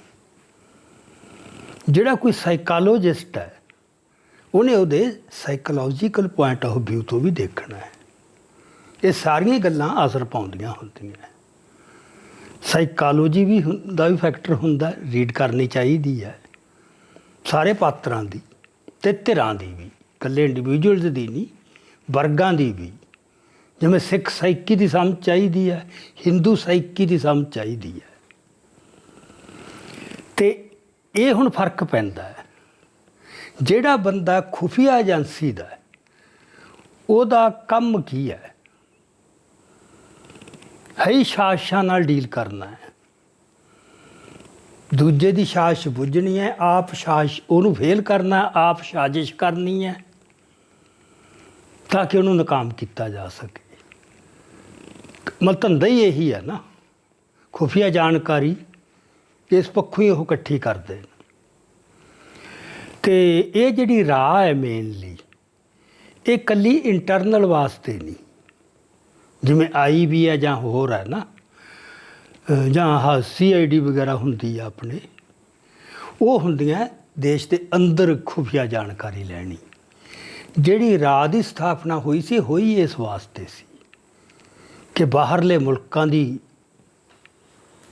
ਖੁਫੀਆ ਜਾਣਕਾਰੀ, ਇਕੱਲੀ ਜਾਣਕਾਰੀ ਨਹੀਂ, ਉੱਥੇ ਜਾ ਕੇ ਵਰਤਾਰਿਆਂ ਨੂੰ ਪ੍ਰਭਾਵਿਤ ਕਰਨਾ, ਇੰਟਰਵੀਨ ਕਰਨਾ, ਇਨਫਲੂਐਂਸ ਕਰਨਾ, ਸੰਪਰਕ ਬਣਾਉਣੇ ਲੋਕਮੇ, ਉਹਨਾਂ ਰਾਹੀਂ ਫਿਰ ਉਹ ਸਾਰੀਆਂ ਗੱਲਾਂ ਨੂੰ ਨੇਪਰੇ ਚਾੜ੍ਹਨਾ। ਸੋ ਜਿਹੜਾ ਕੋਈ ਫਰੈਂਡਲੀ ਮੁਲਕ ਨਹੀਂ, ਉਹਦੀ ਸਰਕਾਰ ਨੂੰ ਡੀਸਟੇਬਲਾਈਜ਼ ਕਰਨਾ, ਉਹ ਸਾਰੀ ਦੁਨੀਆ ਦੀਆਂ ਏਜੰਸੀਆਂ ਇਹ ਕੰਮ ਕਰਦੀਆਂ। ਜਿਹੜਾ ਫਰੈਂਡਲੀ ਨਹੀਂ, ਜਿਹੜਾ ਫਰੈਂਡਲੀ ਹੈ, ਉਹਦੇ ਖਿਲਾਫ ਜਿਹੜੀ ਉੱਥੇ ਕੋਈ ਲਹਿਰ ਚੱਲ ਰਹੀ ਹੈ, ਜਿਹੜੀ ਉਹਨੂੰ ਡੀਸਟੇਬਲਾਈਜ਼ ਕਰ ਰਹੀ ਹੈ, ਉਸ ਨੂੰ ਨਾਕਾਮ ਕਰਨਾ। ਉਹਦੇ ਬਾਰੇ ਫਿਰ ਇਹ ਇੱਕ ਉਹਦਾ ਪਾਰਟ ਹੈ, ਮਿਸ ਇਨਫੋਰਮੇਸ਼ਨ ਫੈਲਾ ਦਿਓ ਲੋਕਾਂ ਦੇ ਮਨਾਂ 'ਚ, ਬਦਨਾਮ ਕਰਨਾ ਨਾ ਉਹਦੇ ਆਗੂਆਂ ਨੂੰ, ਉਹ ਲਹਿਰ ਨੂੰ। ਸੋ ਇਹ ਧੰਦਾ ਹੈ ਮਤਲਬ ਖੁਫੀਆ ਏਜੰਸੀਆਂ ਦਾ। ਹੁਣ ਪਾਰਟੀਕੂਲਰਲੀ ਆਪਾਂ GVS ਸਿੱਧੂ ਦੀ ਗੱਲ ਲਈਏ, ਇਹਨੇ ਇਦੋਂ ਪਹਿਲਾਂ ਇੱਕ ਕਿਤਾਬ ਲਿਖੀ ਹੈ ਹੋਰ, ਇਹ ਸੈਕੰਡ ਬੁੱਕ ਹੈ। ਉਹ ਕਿਤਾਬ ਉਹਨੇ ਲਿਖੀ ਹੈ ਸਿੱਕਮ ਬਾਰੇ। ਜੇ ਤੁਹਾਨੂੰ ਪਤਾ ਹੋਵੇ ਕਿ ਜਿਹੜਾ ਸਿੱਕਮ ਹੈ ਉਹ 1975 ਤੋਂ ਪਹਿਲਾਂ ਇੱਕ ਆਜ਼ਾਦ ਪ੍ਰਭੂ ਸੱਤਾ ਸੰਪੰਨ ਸੋਵਰਨ ਕੰਟਰੀ ਸੀ, ਛੋਟਾ ਜਿਹਾ ਵਿੱਚ, ਅਤੇ ਉਹ ਮੇਨਲੀ ਭਾਰਤ ਦੇ ਰਹਿਮ 'ਤੇ ਹੀ ਸੀ, ਜਿਵੇਂ ਭੂਟਾਨ ਹੈ। ਸੋ ਉਹਨਾਂ ਦੀ ਆਪਦੀ ਕੋਈ ਫੌਜ ਨਹੀਂ, ਕੁਛ ਨਹੀਂ, ਪ੍ਰੋਟੈਕਟਰੇਟ ਹੈ ਉਹਦਾ ਭਾਰਤ, ਵੀ ਇਹ ਜ਼ਿੰਮੇਵਾਰੀ ਸਾਡੀ ਹੈ ਤੈਨੂੰ। ਉਹਨਾਂ ਨੂੰ ਕੋਈ ਖਤਰਾ ਵੀ ਨਹੀਂ ਵੈਸੇ ਦੈਟ ਵੇ ਤਾਂ ਉਹ ਨਾ ਐਕਸਪੈਂਸ਼ਨਿਸਟ ਨਾ ਉਹਨਾਂ ਨੇ ਕਿਸੇ 'ਤੇ ਜਾ ਕੇ ਕਬਜ਼ਾ ਕਰਨਾ ਹੈ, ਉਹ ਤਾਂ ਆਪਦੀ ਜਾਨ ਬਚਾਉਂਦੇ ਨੇ। ਹੁਣ ਉਹ ਮੁਲਕ ਦੇ ਵਿੱਚ ਇਹ ਆਪ ਮੰਨਿਆ ਇਹਨੇ ਵੀ ਰਾਹ ਨੇ ਸਕੀਮ ਬਣਾਈ ਵੀ ਉਹਨੂੰ ਆਪਾਂ ਭਾਰਤ 'ਚ ਜਜ਼ਬ ਕਰਨਾ ਹੈ। ਉੱਥੇ 3 ਸਾਲ ਕੰਮ ਕੀਤਾ। ਇਹ ਹੈੱਡ ਸੀ ਉਸ ਸੈੱਲ ਦਾ, 3 ਮੈਂਬਰੀ ਸੀਕਰਟ ਸੈੱਲ ਸੀ। GVS ਸਿੱਧੂ ਉਸ ਸੈੱਲ ਦਾ ਹੈੱਡ ਸੀ ਵੀ ਇਹ ਕਿਵੇਂ ਮੈਨੇਜ ਕਰਨਾ, ਕਿਵੇਂ ਮੈਨੀਪੂਲੇਟ ਕਰਨਾ ਹੈ ਵੀ ਤਾਂ ਕਿ ਉਹਨੂੰ ਭਾਰਤ ਦੇ ਵਿੱਚ ਜਜ਼ਬ ਕੀਤਾ ਜਾਵੇ। ਇਹ ਕੀਤਾ ਇਹਨੇ, ਉਹ ਕਿਤਾਬ ਦੇ ਵਿੱਚ ਡਿਟੇਲ ਦਿੱਤੀ ਹੈ। ਹੁਣ ਉੱਥੋਂ ਦਾ ਜਿਹੜਾ ਹੈੱਡ ਸੀਗਾ ਉਹਨੂੰ ਚੁਗਿਆਲ ਕਹਿੰਦੇ। ਇਹ ਚੁਗਿਆਲ ਨੂੰ ਮਿਲਦਾ ਰਿਹਾ, ਉਹਨੂੰ ਵਿਚਾਰੇ ਨੂੰ ਪਤਾ ਵੀ ਨਹੀਂ ਸੀ ਵੀ ਇਹ ਰਾਹ ਦਾ ਬੰਦਾ ਹੈ। ਆਪਦੀ ਆਈਡੈਂਟੀਟੀ ਲੁਕਾਉਣੀ, ਆਪਦੀ ਇੰਟੈਂਸ਼ਨ ਲੁਕਾਉਣੀ, ਆਪਦੀਆਂ ਸਰਗਰਮੀਆਂ ਲੁਕਾਉਣੀਆਂ, ਇਹ ਇਹਨਾਂ ਦਾ ਕੰਮ ਹੁੰਦਾ ਹੈ। ਸੋ ਇਹਨੇ ਉੱਥੇ ਇਹ ਕੰਮ ਕੀਤਾ। ਅਤੇ ਜੇ ਤੁਹਾਨੂੰ ਪਤਾ ਹੋਵੇ 75 ਦੇ ਵਿੱਚ ਉੱਥੋਂ ਦੇ ਲੋਕਾਂ ਨੇ ਕਿਹਾ ਵੀ ਇਸ ਤਾਂ ਭਾਰਤ ਸ਼ਾਮਲ ਹੋਣਾ ਹੈ। ਉਹ ਲੋਕਾਂ ਨੂੰ ਇਸ ਪੁਆਇੰਟ 'ਤੇ ਲਿਜਾਣ 'ਚ ਅਰਾਦਾਤ ਸੀਗਾ। ਪਰ ਆਪਾਂ ਅੱਗੇ ਜਾ ਕੇ ਗੱਲ ਕਰਾਂਗੇ। ਸਿਰਫ ਰਾਹ ਨਹੀਂ ਸੀ ਐਂ ਕਰ ਸਕਦੀ ਜੇ ਲੋਕਾਂ ਦੀ ਕੋਈ ਬੇਚੈਨੀ ਨਾ ਹੁੰਦੀ ਆਪਦੇ ਰਾਜੇ ਪ੍ਰਤੀ। ਬਸ ਫਿਰ ਉਹਨਾਂ ਨੇ ਲੋਕਾਂ ਨੇ 90% ਉੱਥੇ ਮੰਗ ਉੱਠ ਖੜੀ, ਰੈਫਰੈਂਡਮ ਕਰਾਓ, ਇਸ ਤਾਂ ਹਿੰਦੁਸਤਾਨ 'ਚ ਸ਼ਾਮਲ ਹੋਣਾ ਹੈ। ਉਹ ਮੰਨਦਾ ਨਹੀਂ ਸੀ। ਫਿਰ ਰੈਫਰੈਂਡਮ ਹੋਇਆ ਅਤੇ ਓਵਰਵੈਲਿੰਗ ਮੈਜੋਰਟੀ ਨੂੰ ਤਾਂ ਕਰਨਾ ਹੀ ਸੀ। ਇਹ ਉੱਤੇ ਸੀ GVS ਸਿੱਧੂ, ਸਾਰੇ ਕੁਛ ਨੂੰ ਮੈਨੀਪੂਲੇਟ ਕਰ ਰਿਹਾ ਸੀ। ਅਖੀਰ ਨੂੰ ਜੇ ਉਹ ਹਿੰਦੁਸਤਾਨ ਦਾ 22ਵਾਂ ਰਾਜ ਬਣਾ ਲਿਆ 1976 'ਚ ਕੰਸਟੀਟਿਊਸ਼ਨ 'ਚ ਅਮੈਂਡਮੈਂਟ ਕੀਤੀ। ਉਦੋਂ ਪਹਿਲਾਂ 21 ਸਟੇਟ ਸੀਗੀਆਂ, ਉਹ 22ਵੀਂ ਸਟੇਟ ਬਣ ਗਿਆ ਸਿੱਕਮ 1976 'ਚ ਐਮਰਜੈਂਸੀ 'ਚ। ਸੋ ਇਹ 75 ਦੇ ਵਿੱਚ ਹੀ ਇਹਨਾਂ ਨੇ ਕਰ ਲਿਆ ਸੀਗਾ ਇਹ ਸਾਰਾ ਕਾਰਵਾਈ। ਉਦੋਂ ਅਸੀਂ ਆਪਦਾ ਇੱਕ ਪੇਪਰ ਛਾਪਦੇ ਹੁੰਦੇ ਸੀ, ਜਦੋਂ ਅਸੀਂ ਨਕਸਲਵਾੜੀ ਮੂਵਮੈਂਟ ਸੀਗੇ, ਜਕਾਰਾ। ਅਸੀਂ ਉਹਦੇ 'ਚ ਵੱਡਾ ਲੇਖ ਲਿਖਿਆ ਸੀਗਾ, ਸਿੱਕਮ ਭਾਰਤੀ ਪਸਾਰਵਾਦੀਆਂ ਦੀ ਹਵਸ਼ ਦਾ ਸ਼ਿਕਾਰ, ਇੰਡੀਅਨ ਐਕਸਪੈਂਸ਼ਨਿਸਟ, ਵੀ ਉਹਦਾ ਸ਼ਿਕਾਰ ਹੋਇਆ ਉਹ। ਅਤੇ ਇਹ ਗੱਲ ਠੀਕ ਸੀ। ਮੇਰਾ ਕਹਿਣ ਤੋਂ ਇਹ ਭਾਵ ਸੀ ਵੀ ਇਹਨਾਂ ਦਾ ਕਿੱਤਾ ਇਹ ਹੈ। ਹੁਣ ਜਿਹੜਾ ਤੁਹਾਡਾ ਪ੍ਰੋਫੈਸ਼ਨ ਹੋ, ਤੁਹਾਡਾ ਨਜ਼ਰੀਆ ਵੀ ਉਸ ਮੁਤਾਬਕ ਢਲ ਜਾਊ। ਨੰਬਰ 1 ਇਹਦਾ ਨਜ਼ਰੀਆ ਇਹ ਸਾਰਾ ਸ਼ਾਂ ਦੇ ਰੂਪ 'ਚ ਹੀ ਦੇਖਣਾ ਚੀਜ਼ਾਂ ਨੂੰ, ਉਹ ਬਣਿਆ ਹੋਇਆ ਹੈ। ਨੰਬਰ 2 ਇਹਦੀ ਸਾਰੀ ਕਿਤਾਬ 'ਚੋਂ, ਪਹਿਲੀ 'ਚੋਂ ਵੀ, ਦੂਜੀ 'ਚੋਂ ਵੀ, ਇੰਟਰਵਿਊਆਂ 'ਚੋਂ ਵੀ ਇਹ ਸਾਫ਼ ਪਤਾ ਹੁੰਦਾ, ਪ੍ਰਾਊਡ ਹੈ ਉਹ, ਆਈ ਐਮ ਏ ਨੈਸ਼ਨਲਿਸਟ ਸਿੱਖ, ਵੀ ਮੈਂ ਨੈਸ਼ਨਲਿਸਟ ਹਾਂ, ਮੈਂ ਨੇਸ਼ਨ ਦੇ ਹਿੱਤ ਮੇਰੇ ਵਾਸਤੇ ਪਹਿਲਾਂ ਹੈ, ਸਿੱਖ ਮੈਂ ਬਾਅਦ 'ਚ ਹਾਂ। ਹਰ ਨੈਸ਼ਨਲਿਸਟ ਦਾ ਹੀ ਇਸ ਤਰ੍ਹਾਂ ਹੈ। ਅਤੇ ਇਹ GVS ਸਿੱਧੂ ਜਿਹੜੇ ਸੀਗੇ ਆਪਣੇ ਸਰਦਾਰ ਸਵਰਨ ਸਿੰਘ, ਜਿਹੜੇ ਕੇਂਦਰੀ ਵਜ਼ਾਰਤ 'ਚ 23 ਸਾਲ ਰਹੇ, 3 ਪ੍ਰਾਈਮ ਮਿਨਿਸਟਰਾਂ ਦੇ ਅਧੀਨ। ਹੋਰ ਹਿੰਦੁਸਤਾਨ 'ਚ ਕੋਈ ਬੰਦਾ ਨਹੀਂ ਜਿਹੜਾ 23 ਸਾਲ ਵਜ਼ਾਰਤ 'ਚ ਰਿਹਾ ਹੋਵੇ, ਕਿਉਂਕਿ ਸਿੱਖ ਚਿਹਰਾ ਚਾਹੀਦਾ ਸੀ। ਅਤੇ ਸਿੱਖ ਚਿਹਰਾ ਜਿਹੜਾ 100% ਨੈਸ਼ਨਲਿਸਟ ਹੋਵੇ, ਜਿਵੇਂ ਨਾ 24 ਕੈਰਟ ਦਾ ਭੋਰਾ ਵੀ ਕੋਈ ਉਹ 'ਚ ਰਲਾ ਨਾ ਹੋਵੇ, ਉਹ ਨੈਸ਼ਨਲਿਸਟ ਸੀ। ਹੁਣ ਇਹ ਉਹਦਾ ਜਵਾਈ ਹੈ, ਨੈਚੁਰਲੀ ਇਹਦਾ ਵੀ ਅਸਰ ਪੈਂਦਾ ਹੈ। ਅਦਰਵਾਈਜ਼ ਵੀ ਜਿਹੋ ਜਿਹੀ ਐਜੂਕੇਸ਼ਨ ਲਈ IPS 'ਚ ਗਿਆ, ਉਹ ਤਾਂ ਨੈਸ਼ਨਲਿਸਟ ਤਾਂ ਹੋਣਾ ਹੀ ਸੀਗਾ, ਅੱਜ ਵੀ ਨੈਸ਼ਨਲਿਸਟ ਹੀ ਹੈ। ਸੋ ਨੰਬਰ 1 ਖੁਫੀਆ ਏਜੰਸੀ ਦਾ ਪ੍ਰੋਫੈਸ਼ਨ, ਨੰਬਰ 2 ਦ੍ਰਿਸ਼ਟੀਕੋਣ ਨੈਸ਼ਨਲਿਸਟ, ਨੰਬਰ 3 ਸੈਕੂਲਰਿਸਟ। ਉਹਦਾ ਫਿਰ ਇੱਕ ਝੁਕਾਅ ਮਾਨਸਿਕ ਬਣ ਜਾਂਦਾ ਹੈ ਵੀ ਭਿੰਡਰਾਂ ਵਾਲਾ ਫੰਡਾਮੈਂਟਲਿਸਟ ਸੀ, ਕੱਟੜ ਸੀ, ਫਿਰਕੂ ਸੀ। ਉਹਦੇ ਨਾਲ ਇੱਕ ਪ੍ਰੈਜੂਡਿਸ ਤੁਹਾਡਾ ਅਚੇਤ ਤੌਰ 'ਤੇ ਬਣ ਜਾਂਦਾ ਬੰਦੇ ਪ੍ਰਤੀ, ਮਤਲਬ ਉਹ ਤੁਹਾਨੂੰ ਚੰਗਾ ਲੱਗ ਹੀ ਨਹੀਂ ਸਕਦਾ। ਅਕਾਲੀ ਆਗੂ ਚੰਗੇ ਲੱਗਦੇ ਆ, ਸਾਊ। ਸੋ ਇਹ 3 ਫੈਕਟਰ ਨੂੰ ਮੈਂ ਜਿੱਥੇ ਆਪਾਂ ਅੱਗੇ ਗੱਲ ਕਰਾਂਗੇ ਵੀ ਇਹ ਸਾਰੀ ਕਿਤਾਬ ਇੱਕ ਪ੍ਰੈਜੂਡਿਸਡ ਮਾਈਂਡ 'ਚੋਂ ਲਿਖੀ ਹੋਈ ਕਿਤਾਬ ਹੈ। ਅਦਰਵਾਈਜ਼ ਮੈਂ ਸਾਰੀ ਕਿਤਾਬ ਪੜ੍ਹ ਕੇ ਉਹਦੀਆਂ ਇੰਟਰਵਿਊਆਂ, ਮੈਂ ਤਾਂ ਜਾਣਦਾ ਨਹੀਂ ਉਹਨੂੰ ਤਾਂ ਵੈਸੇ ਨਾ, ਅਤੇ ਉਹਦੀ ਕਿਤਾਬ ਪੜ੍ਹ ਕੇ ਉਹਦੀਆਂ ਇੰਟਰਵਿਊਆਂ ਸੁਣ ਕੇ ਮੈਂ ਇੱਕ ਗੱਲ ਮੈਨੂੰ ਲੱਗੀ ਹੈ ਵੀ ਉਹ ਸਿੱਖ ਹੈ, ਆਪਦੇ ਆਪ ਨੂੰ ਸਿੱਖ ਸਮਝਦਾ ਹੈ, ਅਤੇ ਉਹਨੂੰ ਇਹ ਲੱਗਦਾ ਹੈ ਕਿ ਮੈਂ ਸਿੱਖਾਂ ਦੇ ਹਿੱਤਾਂ ਵਾਸਤੇ ਜੋ ਕੁਛ ਵੀ ਕਰ ਰਿਹਾ, ਸਿੱਖਾਂ ਦੇ ਹਿੱਤਾਂ ਵਾਸਤੇ ਕਰ ਰਿਹਾ। ਸੱਚੀ ਉਹਨੂੰ ਐਂ ਲੱਗਦਾ ਹੈ। ਸੁਹਿਰਦਤਾ ਨਾਲ ਹੀ ਉਹ ਇਸ ਤਰ੍ਹਾਂ ਦਾ ਹੈਗਾ, ਉਹ ਕਰਪਟ ਨਹੀਂ, ਬਿਲਕੁਲ ਨਹੀਂ, ਵੀ ਕਿਸੇ ਪ੍ਰਮੋਸ਼ਨ ਵਾਸਤੇ, ਕਿਸੇ ਫੇਵਰ ਵਾਸਤੇ ਉਹ ਇਹ ਕੰਮ ਕਰ ਰਿਹਾ ਹੋਵੇ। ਉਹ ਤਾਂ ਇੱਕ ਕਮਿਟਮੈਂਟ 'ਚੋਂ ਬੀਇੰਗ ਏ ਨੈਸ਼ਨਲਿਸਟ ਅਤੇ ਦੇਸ਼ ਭਗਤ ਹੈ, ਤਾਂ ਦੇਸ਼ ਦੇ ਹਿੱਤ, ਕੌਮ ਦੇ ਹਿੱਤ, ਬਸ ਉਹਦੇ ਤਾਂ ਮਨ 'ਚ ਉਹੀ ਛਾਪ ਲੱਗੀ ਹੋਈ ਹੈ। ਸਭ ਕੁਛ ਨੂੰ ਉਸ ਚੌਕਟੇ 'ਚ ਰੱਖ ਕੇ ਦੇਖਦਾ, ਇਹ ਪ੍ਰੋਬਲਮ ਹੈ। ਸੋ ਬਾਕੀ ਫਿਰ ਉਹ ਪ੍ਰੈਜੂਡਿਸ ਤਾਂ ਹੋਣੀ ਹੈ ਇੱਕ ਨੈਸ਼ਨਲਿਸਟ ਦੇ ਸੰਤਾਂ ਵਰਗੇ ਧਾਰਮਿਕ ਬੰਦੇ ਪ੍ਰਤੀ। ਅਤੇ ਉਹ ਫਿਰ ਸਾਰੀਆਂ ਉਹਨਾਂ ਦੀਆਂ ਧਾਰਨਾਵਾਂ ਵੀ ਉਹ ਜਿੰਨਾ ਚਿਰ ਸੰਤ ਰਾਜਨੀਤੀ 'ਚ ਨਹੀਂ ਸੀ ਆਇਆ, ਬਹੁਤ ਵਧੀਆ ਸੀ, ਧਰਮ ਪ੍ਰਚਾਰ ਕਰਦਾ ਸੀ, ਬਹੁਤ ਹੀ ਵਧੀਆ ਸੀ।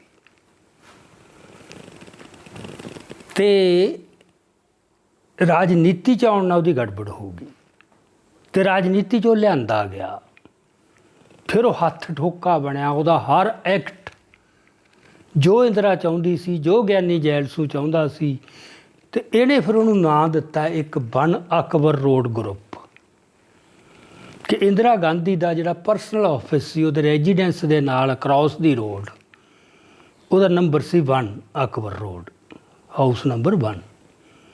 ਉਹਦਾ ਉਹ ਆਫਿਸ ਸੀ ਅਤੇ ਉਹ ਉੱਥੇ ਬਹਿ ਕੇ ਸਾਰਾ ਕੁਛ ਹੁੰਦਾ ਸੀ।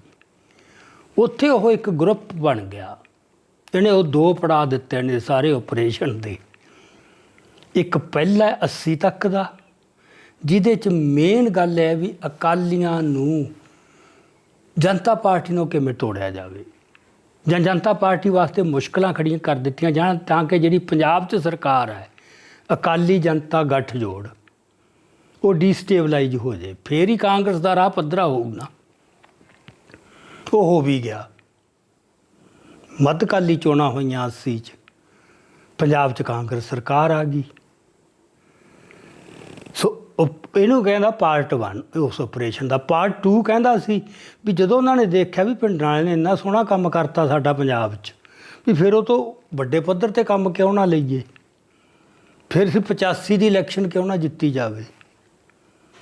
ਉਹਦੇ ਵਾਸਤੇ ਇਹ ਸੀ ਵੀ ਇਹਨੂੰ ਉਤਸ਼ਾਹਿਤ ਕਰੋ ਤੇ ਹਿੰਦੂਆਂ ਨੂੰ ਡਰਾਵੇ, ਕੁਛ ਮਾਰ ਧਾੜ ਕਰੇ, ਕੁਛ ਇਸ ਤਰ੍ਹਾਂ ਕਰੇ ਅਕਾਲੀ ਵੀ ਖੂੰਜੇ ਲੱਗਣਗੇ, ਹਿੰਦੂ ਡਰ ਜਾਣਗੇ, ਐਨ ਇਲੈਕਸ਼ਨ ਦੇ ਨੇੜੇ ਆ ਕੇ ਅਸੀਂ ਇਹਨੂੰ ਮਾਰ ਦਿਆਂਗੇ, ਫਿਰ ਸਾਡੀ ਭੱਲ ਬਣ ਜੂਗੀ। ਕਿਉਂਕਿ ਉਦੋਂ ਡਰਿਆ ਹੋਇਆ ਹਿੰਦੂ ਖੁਸ਼ ਹੋਊ ਵੀ ਬਚਾ ਲਿਆ। ਇਹਨੇ ਇਸ ਤਰ੍ਹਾਂ ਪੇਸ਼ ਕੀਤਾ ਹੈ।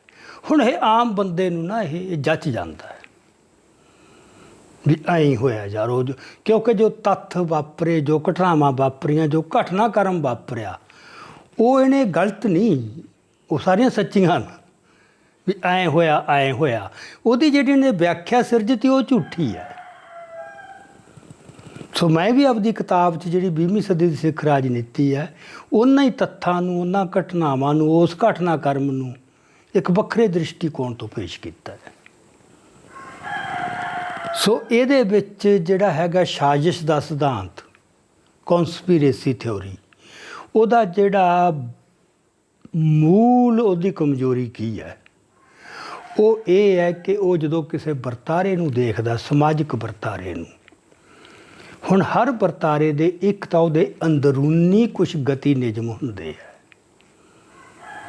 ਹਰ ਵਰਤਾਰੇ ਦੇ, ਕੁਦਰਤ 'ਚ ਵੀ ਸਮਾਜ 'ਚ ਵੀ ਉਹਦਾ ਕੋਈ ਇੰਟਰਨਲ ਡਾਇਨਾਮਿਕਸ ਹੁੰਦਾ ਹੈ। ਐਵੇਂ ਤਾਂ ਵਰਤਾਰਾ ਹੋਂਦ 'ਚ ਨਹੀਂ ਆ ਜਾਂਦਾ। ਇੱਕ ਉਹ ਹੁੰਦਾ ਕਿ ਅੰਦਰੂਨੀ ਉਹਦੇ ਕੁਛ ਕਾਰਨ ਹੈ। ਇੱਕ ਇਹ ਹੈ ਕਿ ਉਹ ਬਾਹਰੋਂ ਫਿਰ ਫੈਕਟਰ ਵੀ ਬਣਦੇ ਹੈ। ਕਿਸੇ ਦੀਆਂ ਬਾਹਰ ਦੀਆਂ ਕਾਰਵਾਈਆਂ, ਸਰਕਾਰ ਦੀਆਂ ਕਹਿ ਲਓ, ਹੋਰਾਂ ਦੀਆਂ ਕਹਿ ਲਓ, ਉਹ ਉਹਨੂੰ ਬਲ ਵੀ ਦੇ ਸਕਦੀਆਂ ਅਤੇ ਦੱਬ ਵੀ ਸਕਦੀਆਂ। ਇੱਕ ਫੈਕਟਰ ਉਹ ਬਾਹਰੀ ਹੁੰਦਾ, ਐਕਸਟਰਨਲ ਅਤੇ ਇੰਟਰਨਲ। ਹੁਣ ਐਨਾਲਿਸਿਸ ਦਾ ਇਹ ਇੱਕ ਫੰਡਾਮੈਂਟਲ ਅਸੂਲ ਹੈ ਕਿ ਜਿਹੜੇ ਇੰਟਰਨਲ ਰੀਜਨ ਹੈ, ਕਾਰਨ, ਉਹ ਡਿਸਾਈਸਿਵ ਹੁੰਦੇ, ਉਹ ਪ੍ਰਾਇਮਰੀ ਹੁੰਦੇ ਹੈ। ਜਿਹੜਾ ਬਾਹਰੀ ਫੈਕਟਰ ਹੈ ਉਹ ਸੈਕੰਡਰੀ ਹੁੰਦਾ ਹੈ। ਸਮਝ ਲਓ ਆਂਡਾ ਹੈ ਮੁਰਗੀ ਦਾ, ਉਹ 'ਚੋਂ ਚੂਚਾ ਕੱਢਣਾ ਹੈ। ਉਹ ਮੁਰਗੀ ਜਦੋਂ ਉਹਨੂੰ ਬੈਠਦੀ ਹੈ, ਉਹਨੂੰ ਹੀਟ ਹੀ ਦੇਣੀ ਹੈ ਨਾ। ਹੁਣ ਹੀਟ ਦੇਣੀ ਇਹ ਇੱਕ ਬਾਹਰੀ ਫੈਕਟਰ ਹੈ, ਪਰ ਉਹਦੇ ਅੰਦਰ ਕੁਛ ਹੈ ਜਿਹਦੇ 'ਚੋਂ ਜੋ ਚੂਚਾ ਬਣਨਾ ਹੈ। ਇੱਕ ਤੁਸੀਂ ਪੱਥਰ ਰੱਖ ਦਿਓ, ਇੱਕ ਆਂਡਾ ਰੱਖ ਦਿਓ, ਦੋਹਾਂ 'ਚ ਚੂਚਾ ਥੋੜ੍ਹਾ ਨਿਕਲ ਆਊਗਾ। ਸੋ ਗਰਮੈਸ਼ ਜਿਹੜੀ ਉਹ ਸੈਕੰਡਰੀ ਹੈ, ਉਹਦੀ ਜਿਹੜੀ ਅੰਦਰੂਨੀ ਕਾਰਨ ਬਣਤਰ ਹੈ, ਕੰਪੋਜੀਸ਼ਨ ਹੈ ਉਹ matter the, that is fundamental, ਉਹ ਪ੍ਰਾਇਮਰੀ ਹੈ। ਇਹ ਬੁਨਿਆਦੀ ਗੁਰ ਹੈ। ਮਤਲਬ ਹੁਣ ਜੇ ਤਾਂ ਇਹ ਪਹਿਲਾਂ ਇਹਨੇ 2 ਸਾਲ ਪੜ੍ਹਾਇਆ ਕਹਿੰਦੇ ਨਾਭੇ ਕਾਲਜ 'ਚ IPS ਜਾਣ ਤੋਂ ਪਹਿਲਾਂ, ਜੇ ਤਾਂ ਇਹ ਉੱਧਰ ਨਾ ਜਾਂਦਾ ਪੁਲਿਸ 'ਚ, ਫਿਰ ਇਹਨੇ ਬਹੁਤ ਚੰਗਾ ਪੋਲੀਟੀਕਲ ਐਨਾਲਿਸਟ ਬਣ ਜਾਣਾ ਸੀ, ਕਿਉਂਕਿ he is fairly intelligent, to be fair about. ਉਹ ਕੋਈ ਐਵੇਂ ਨਹੀਂ ਡਾਫਰ ਬੰਦਾ ਨਹੀਂ, ਬਹੁਤ ਇੰਟੈਲੀਜੈਂਟ ਹੈ, ਬੜੀ ਸ਼ਾਰਪ ਉਹਦੀ ਬੁੱਧੀ ਹੈਗੀ ਹੈ, ਚੀਜ਼ਾਂ ਨੂੰ ਦੇਖਦਾ ਅਤੇ ਆਪਦੀ ਲੈਵਲ 'ਤੇ ਇਮਾਨਦਾਰ ਹੈ ਪੂਰਾ। ਫਿਰ ਉਹਨੇ ਇਹ ਗੱਲ ਸਮਝ ਲੈਣੀ ਸੀ ਵੀ ਚੀਜ਼ਾਂ ਨੂੰ ਦੇਖਣਾ ਕਿਵੇਂ, ਐਨਾਲਿਸਿਸ ਕਿਵੇਂ ਕਰਨਾ ਹੈ। ਉਹ ਹੁਣ ਉਹਨੇ ਪੁੱਠਾ ਕਰ ਲਿਆ। ਜਿਹੜੇ ਬਾਹਰੀ ਫੈਕਟਰ ਨੇ ਉਹਨਾਂ ਨੂੰ ਪ੍ਰਾਇਮਰੀ ਬਣਾ ਲਿਆ। ਇੰਟਰਨਲ ਨੂੰ ਆਲਮੋਸਟ ਉਹਨੇ ਟੋਟਲੀ ਨਜ਼ਰਅੰਦਾਜ਼ ਕਰਤਾ ਹੈ। ਉਹਨੇ ਤਾਂ ਇਹ ਬਣਾਤਾ ਯਾਰ ਕੋਈ ਮਸਲਾ ਨਹੀਂ ਸੀਗਾ, ਬੜਾ ਸੋਹਣੇ ਰਹਿੰਦੇ ਸੀ ਹਿੰਦੂ ਅਤੇ ਸਿੱਖ, ਖਾਲਿਸਤਾਨ ਦਾ ਮੁੱਦਾ ਹੀ ਕੋਈ ਨਹੀਂ ਸੀ। ਉਹਨੇ ਦੱਸਿਆ ਉਹ ਬਾਹਰ ਵੀ ਲੱਗਿਆ ਰਿਹਾ ਨਾ ਅੰਬੈਸੀਆਂ 'ਚ, ਕੈਨੇਡਾ ਅਤੇ ਹੋਰ ਥਾਵਾਂ 'ਤੇ ਉਹ ਕਹਿੰਦਾ ਵੀ ਉੱਥੇ ਮੈਂ ਅਨੇਕਾਂ ਲੋਕਾਂ ਨੂੰ ਮਿਲਿਆ ਵੀ ਗੁਰਦੁਆਰੇ 'ਚ ਹਿੰਦੂ ਸਿੱਖ ਇਕੱਠੇ ਹੁੰਦੇ ਸੀ 79 ਤੱਕ। ਖਾਲਿਸਤਾਨ ਦਾ ਮੈਂ ਇੱਕ ਬੰਦਾ ਸੀ ਉੱਥੇ ਕੈਨੇਡਾ 'ਚ ਜਾਂ 2, ਉਹਨਾਂ ਨੂੰ ਕੋਈ ਪੁੱਛਦਾ ਨਹੀਂ ਸੀ ਵੀ ਕੋਈ ਖਾਲਿਸਤਾਨ ਦਾ ਮੁੱਦਾ ਹੀ ਨਹੀਂ ਸੀ। ਅਚਾਨਕ ਮੁੱਦਾ ਕਿਵੇਂ ਬਣ ਗਿਆ? 1 ਸਾਲ ਦੇ ਅੰਦਰ ਅੰਦਰ ਐਡਾ ਬਣ ਗਿਆ। ਗੁਰਦੁਆਰਿਆਂ 'ਚ ਹਿੰਦੂ ਜਾਣੋਂ ਹਟ ਗਏ, ਦੋਹਾਂ ਕਮਿਊਨਿਟੀ 'ਚ ਪਾੜਾ ਪੈ ਗਿਆ। ਹੁਣ ਗੱਲ ਤਾਂ ਠੀਕ ਹੈ ਉਹਦੀ ਵੀ, ਇਹਦਾ ਕਾਰਨ ਕੀ ਹੈ? ਹੁਣ ਫਿਰ ਉਹੀ ਗੱਲ, ਉਹ ਕਾਰਨ ਕਿੱਥੋਂ ਦੇਖਦਾ? ਉਹ ਬਾਹਰਲੀਆਂ ਏਜੰਸੀਆਂ ਨੇ, ਪਰਸਨਸ ਨੇ, ਵਿਅਕਤੀਆਂ ਨੇ ਜਾਂ ਪਾਰਟੀ ਨੇ ਇਹ ਗੜਬੜ ਕਰਤੀ। ਕਿਉਂ ਕਰਤੀ? ਉਹਦੇ ਆਪਦੇ ਕੋਈ ਹਿੱਤ ਸੀਗੇ। ਉਹ ਹਿੱਤ ਕੀ ਸੀ? ਉਹ ਡਿਫਾਈਨ ਕਰਤੇ। ਉਹ ਸਿਰਫ ਇਲੈਕਸ਼ਨ ਤੱਕ ਵੀ ਪਹਿਲਾਂ ਪੰਜਾਬ 'ਚ ਇਲੈਕਸ਼ਨ ਕਰਵਾਉਣੀ, ਉੱਥੇ ਸਰਕਾਰ ਬਣਾਉਣੀ, ਫਿਰ ਹਿੰਦੁਸਤਾਨ ਪੱਧਰ 'ਤੇ ਸਰਕਾਰ ਬਣਾ ਕੇ ਆਪਦੀ ਇਲੈਕਸ਼ਨ ਕਰਨੀ।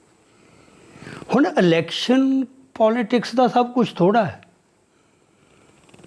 ਇਹ ਤਾਂ ਬੱਚੇ ਨੂੰ ਵੀ ਪਤਾ ਹੋਣਾ ਚਾਹੀਦਾ। It's a part of overall, ਕਿਤੇ ਵੀ ਹੈ ਇੱਕ ਸਿਸਟਮ ਹੈ ਹਿੰਦੁਸਤਾਨ ਦਾ, ਪੋਲੀਟੀਕਲ ਅਤੇ ਸਟੇਟ ਸਟਰਕਚਰ ਹੈ। ਉਹ ਕੀ ਹੈ? ਉਹਦਾ ਖਾਸਾ ਕੀ ਹੈ? ਉਹਦੇ ਝੁਕਾਅ ਕੀ ਨੇ? ਹੁਣ ਉਹ ਤਾਂ ਮੰਨ ਕੇ ਚੱਲਦਾ ਵੀ ਉਹ ਸੈਕੂਲਰ ਸੀ, ਇੰਦਰਾ ਨੇ ਗੜਬੜ ਕਰਤੀ। ਜਿਹਦਾ ਮਤਲਬ ਸੈਕੂਲਰ ਸੀ, ਸਿੱਖਾਂ ਨਾਲ ਕੋਈ ਡਿਸਕ੍ਰਿਮੀਨੇਸ਼ਨ ਹੀ ਨਹੀਂ ਸੀ। ਹੁਣ ਜਦੋਂ ਬੰਦਾ ਇਹ ਕਹੇ ਵੀ ਸਿੱਖਾਂ ਨਾਲ ਤਾਂ ਕੋਈ ਵਿਤਕਰਾ ਹੀ ਨਹੀਂ ਸੀ, ਸਗੋਂ ਬਹੁਤ ਇੱਜ਼ਤ ਨਾਲ ਦੇਖਿਆ ਜਾਂਦਾ ਸੀ, ਹੁਣ ਇਹ ਵੀ ਫੈਕਟ ਹੈ। ਸਾਰੇ ਬੰਦੇ ਕਹਿੰਦੇ ਯਾਰ 84 ਤੋਂ ਪਹਿਲਾਂ ਬੜੀ ਇੱਜ਼ਤ ਸੀ ਦੇਸ਼ 'ਚ, ਜਾਂ ਭਿੰਡਰਾਂਵਾਲੇ ਦੇ ਆਉਣ ਤੋਂ ਪਹਿਲਾਂ 80 ਤੋਂ ਪਹਿਲਾਂ ਸੀਗੀ ਇੱਜ਼ਤ। ਜਿੰਨਾ ਚਿਰ ਤੁਸੀਂ ਨਹੀਂ ਲੜੇ, ਨਹੀਂ ਅੱਖਾਂ ਖੁੱਲ੍ਹੀਆਂ, ਉਹ ਤਾਂ ਇੱਜ਼ਤ ਬਣੀ ਰਹਿਣੀ ਹੈ।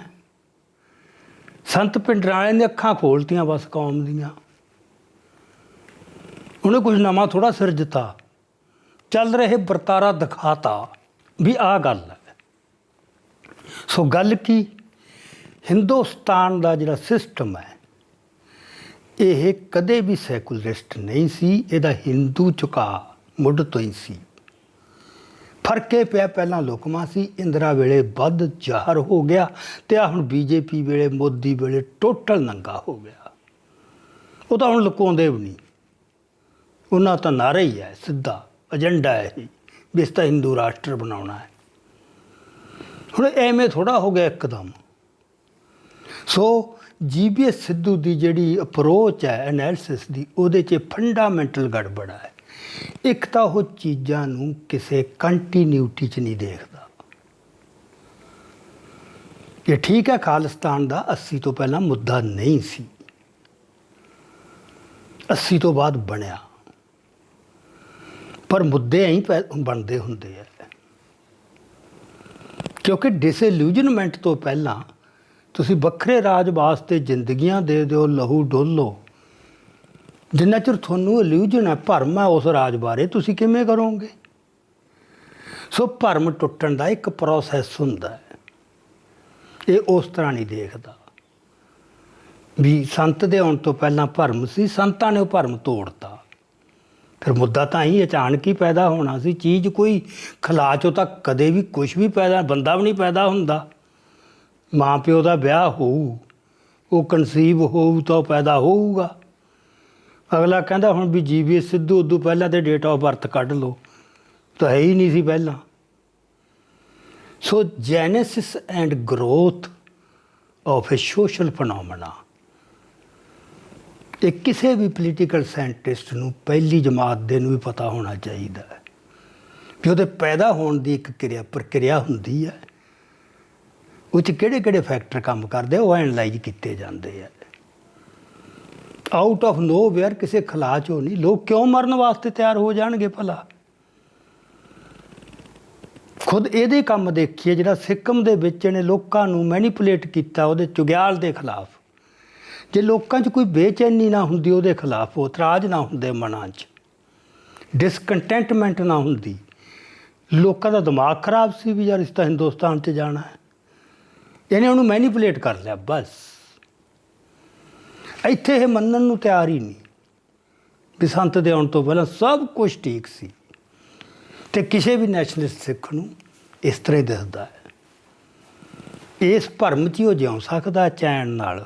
ਜਿੱਦੇ ਭਰਮ ਟੁੱਟ ਜੂ ਉਦੋਂ ਤੁਹਾਨੂੰ ਲੱਗੂ ਮੈਂ ਕਿਹਦੀ ਸੇਵਾ ਕਰੀ ਜਾਂਦਾ। ਕਾਂਗਰਸ 'ਚ ਬੈਠਾ ਬੰਦਾ, ਕਿਸੇ ਵੀ ਪੋਲੀਟੀਕਲ ਪਾਰਟੀ 'ਚ ਬੈਠਾ ਹੈ, ਉਹਨੂੰ ਜਦੋਂ ਲੱਗ ਗਿਆ ਪਤਾ ਵੀ ਯਾਰ ਮੈਂ ਕੀ ਕਰੀ ਜਾਂਦਾ, ਕਿਵੇਂ ਕਰ ਲੂ। ਜੇ ਅਫਸਰ ਹੈ ਕਿਸੇ ਵੀ ਡਿਪਾਰਟਮੈਂਟ 'ਚ, ਭਾਵੇਂ ਪੁਲਿਸ 'ਚ ਹੈ ਭਾਵੇਂ ਫੌਜ 'ਚ, ਜਿੱਦੇ ਅੱਖ ਖੁੱਲ੍ਹ ਗਈ ਵੀ ਯਾਰ ਮੈਂ ਕਰੀ ਕੀ ਜਾਂਦਾ। ਸੋ ਉਹਦੀ ਅੱਖ ਨਾ ਖੁੱਲ੍ਹੇ ਇਹਦੇ ਵਾਸਤੇ ਬੜੇ ਯਤਨ ਸਾਰੀਆਂ ਦੁਨੀਆ ਦੇ ਵਿੱਚ, ਸਾਰੀਆਂ ਸਟੇਟਸ ਦਾ ਇੱਕ ਕੰਮ ਇਹ ਹੁੰਦਾ ਹੈ ਵੀ ਉਹਨਾਂ ਨੂੰ ਰੀਇਨਫੋਰਸ ਕਰਨਾ ਇਲੂਜਨਸ ਨੂੰ। ਵਾਰ-ਵਾਰ ਪ੍ਰਾਪੇਗੰਡਾ ਤੁਸੀਂ ਦੇਖੋ, ਮਸ਼ੀਨਰੀ ਅੱਜ ਤਾਂ ਦੁਨੀਆ 'ਚ ਜਿੰਨਾ ਖਰਚਾ ਪ੍ਰਾਪੇਗੰਡੇ ਮਸ਼ੀਨਰੀ 'ਤੇ ਹੋ ਰਿਹਾ ਹੈ, ਉਹ ਹੋਰ ਕਾਹਦੇ ਵਾਸਤੇ ਹੈ? ਲੋਕਾਂ ਨੂੰ ਭਰਮਾਂ ਦੇ ਸੰਸਾਰ 'ਚ ਰੱਖਣ ਵਾਸਤੇ। ਸੋ ਇਹਦੀ ਗੜਬੜ ਜਿਹੜੀ ਹੈ ਜੀ.ਵੀ. ਸਿੱਧੂ ਦੀ ਐਨਾਲਿਟੀਕਲ ਅਪਰੋਚ, ਇੱਕ ਤਾਂ ਉਹ ਚੀਜ਼ਾਂ ਨੂੰ ਕੰਟੀਨਿਊਟੀ 'ਚ ਨਹੀਂ ਦੇਖਦਾ। ਉਹ ਕਹਿੰਦਾ 80 'ਚ ਅਚਾਨਕ ਸ਼ੁਰੂ ਹੋਇਆ ਸਾਰਾ ਕੁਛ, ਅਤੇ 78 ਦਾ ਵਰਤਾਰਾ ਕੀ ਸੀ ਵਿਸਾਖੀ ਦਾ? ਉਦੋਂ ਤਾਂ ਇੰਦਰਾ ਗਾਂਧੀ ਵੀ ਨਹੀਂ ਸੀ, ਮੁਰਾਰਜੀ ਦੇਸਾਈ ਦੀ ਸਰਕਾਰ ਸੀਗੀ। ਉਹਦਾ ਕੋਈ ਇੰਪੈਕਟ ਹੀ ਨਹੀਂ ਪਿਆ ਸਿੱਖਾਂ 'ਤੇ। ਉਹਨੂੰ ਕਿਤੇ ਵੀ ਆਪਦੇ ਐਨਾਲਿਸਿਸ ਦਾ ਪਾਰਟ ਹੀ ਨਹੀਂ ਬਣਾਉਂਦਾ। ਇੱਕ ਪਾਸਿੰਗ ਰੈਫਰੈਂਸ ਆ ਬਸ ਵੀ ਉਦੋਂ ਐਂ ਹੋ ਗਿਆ ਸੀ। ਫਿਰ ਇੰਨਾ ਪ੍ਰੈਜੂਡਿਸਟ ਉਹਦੇ 'ਚ ਝੂਠ ਬੋਲ ਰਿਹਾ ਬਹੁਤ ਜ਼ਿਆਦਾ।